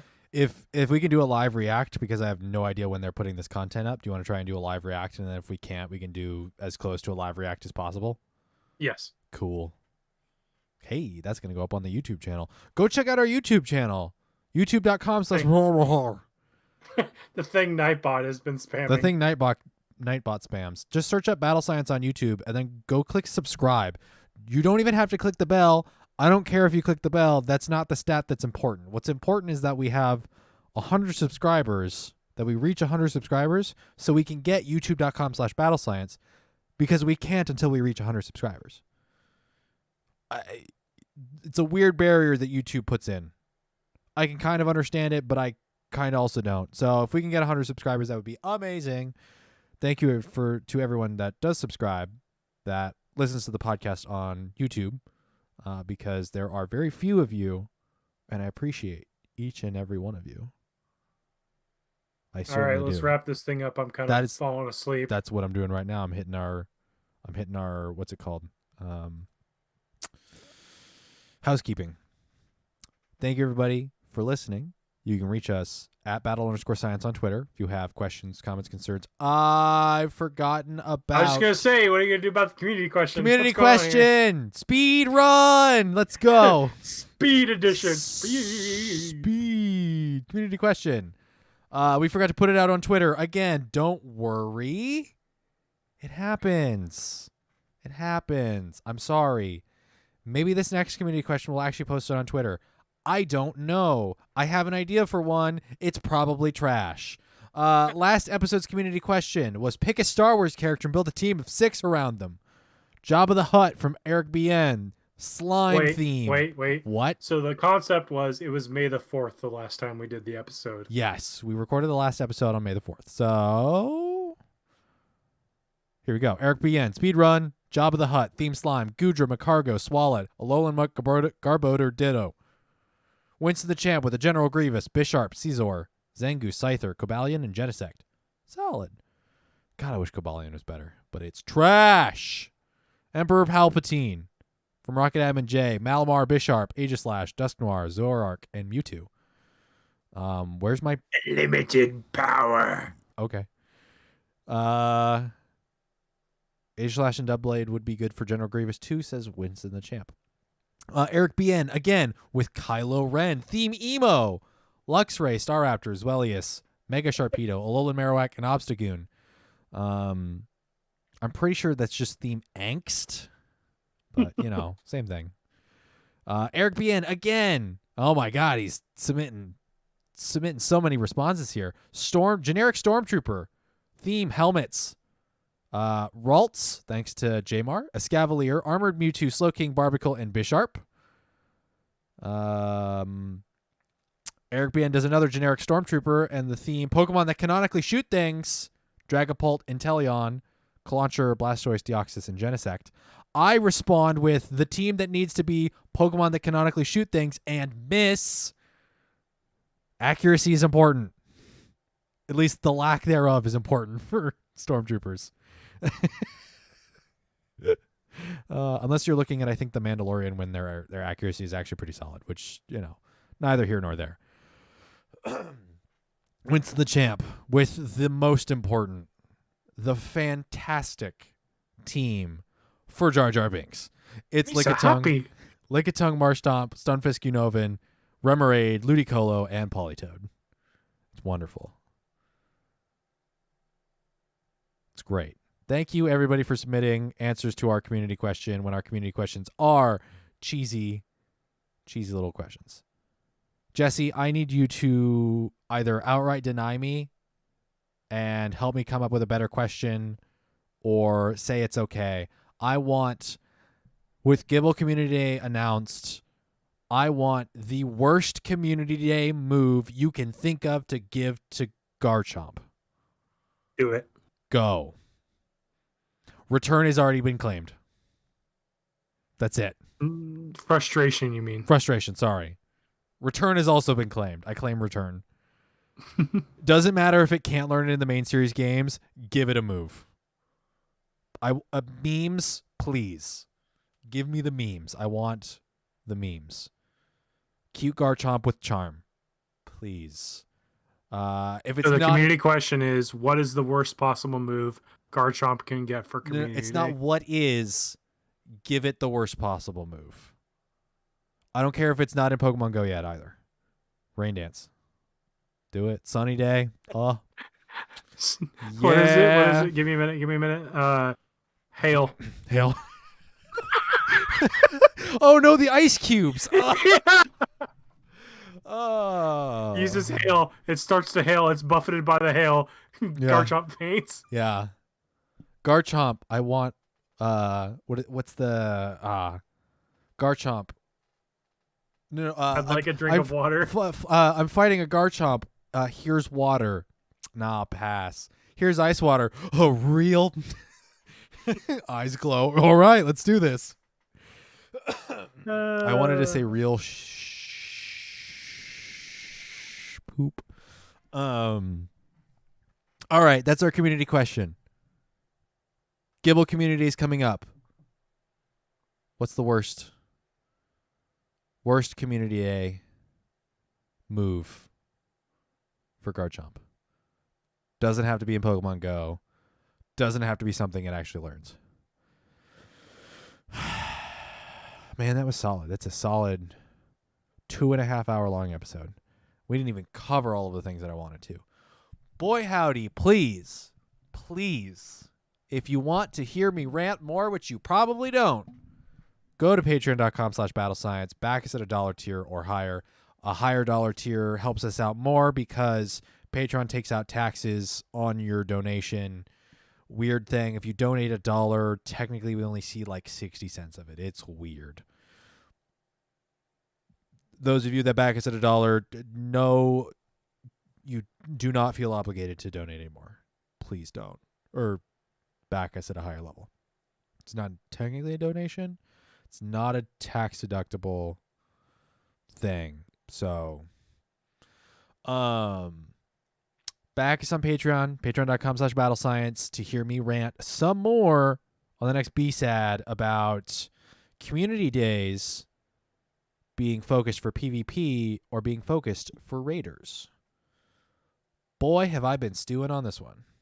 Also hear our talk about being advertiser friendly, non-advertiser friendly, the advertisements we'd like to read, and I'll probably write up some ad reads so I can try and flex some ad read muscles because I think it's going to be funny. I could make up some whatever products, and as long as I sell it and pitch it in like a 30-second ad read, man, it's going to be sick. Battle Science After Dark, go listen to it. Patreon exclusive. Back us at $1 tier or more. Patreon.com/battlescience. If you are a $5 tier or higher, you are at the Patreon producer. We will read your name at the beginning of the show. Thank you again to our May podcast producers of Winston the Champ, Dolphin 96, and Jamar. YouTube, Twitch, twitch.tv/battlescience. Check us out there. The Twitter at battle_science. Email us. Do feel free to email us. I'm looking at you. Oh man, now I feel like the worst. The worst. Oh my God. I'm sorry. I am so sorry. Give me one moment. I don't remember their name. I'm 2.5 hours into a podcast where the caffeine is leaving me. Pokemon Masters. Jolt Swish. If you want to email us again, do feel free to. I greatly appreciate emails. If you guys want to send us an email with just a picture of a meme or a poop emoji, seriously, I will get the biggest kick out of it, and it will make my day. battlescience.podcast@gmail.com. Do it. Please and thank you. Again, I appreciate each and every one of you equally. Except for Jesse. I do appreciate Jesse more. He actually Yay. is in the podcast and then listens to the podcast after, which is something I don't even do. It's impressive. What we call quality assurance, quality control. This episode is at the bottom. Discord open to everybody. You don't have to be a Patreon backer to access Discord. Join the Discord if you want to hop into our battles, into our monthly Silph Arena battles. Do feel free to. That is the, what do we call it again? The Battle Lab. Battle Lab 1 Hydrogen. If we ever had more people to be in remote tournaments, we would have had like Battle Lab Oxygen and Battle Lab Unobtainium and whatever others. The periodic table. We only have enough people for one Battle Lab. So do feel free to join the Discord. Hop in. We have a ball. We meme. Hey, Snake Doctor, thank you for joining the Discord. Welcome in. You might be listening to the show right now. Thank you. Maybe you'll listen to it later. I don't know. Magic. Gosh, diddly darn it, I am hitting the peak of caffeine and losing my mind. Snake Doctor losing my mind right now. Well, Eric BN was booing, I think, Meryl. I know, it's just funny. So, yeah, I am losing it right now, and there's still a couple of hours that I still need to be more productive. They're getting their poo emoji ready for you. Oh my god, I'm so excited. Let me refresh the email here. Thank you, everybody, for joining us. Thank you, everybody, for listening. Podcast services around the globe. Thank you, everybody, for listening on Podbean, where we reached over 10,000 downloads on Podbean alone. That's over half of our total listens on podcast services, I believe, unless there's some, I've talked about it before, unless there's some sort of disconnect in the total stats that Podbean show us. I don't know. Thank you, everybody, for listening on the Podbean. Thank you for everybody that listen on YouTube. Thank you for everybody listening on the Apple podcast or whatever they call it, the Google podcast or whatever they call it, on the Spotifys, on the... Do people listen to podcasts via Pandora or something? I don't know. Maybe they do. Maybe they don't. If there's a podcast service you use and we're not there, tell me about it. I want to put the podcast everywhere. That podcasts are hosted, that is. We want you to listen to our docile screaming voices. Docile screaming voices. I'm screaming on the inside. I need you to know that right now.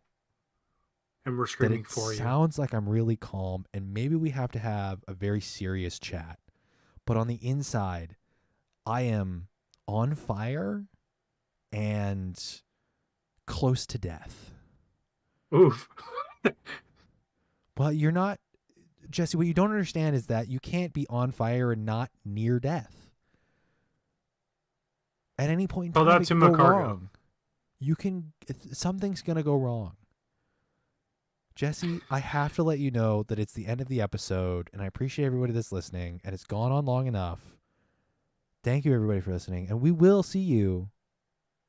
Maybe not. I won't see you in the regional tournament, but I will see you out there on the battlefield.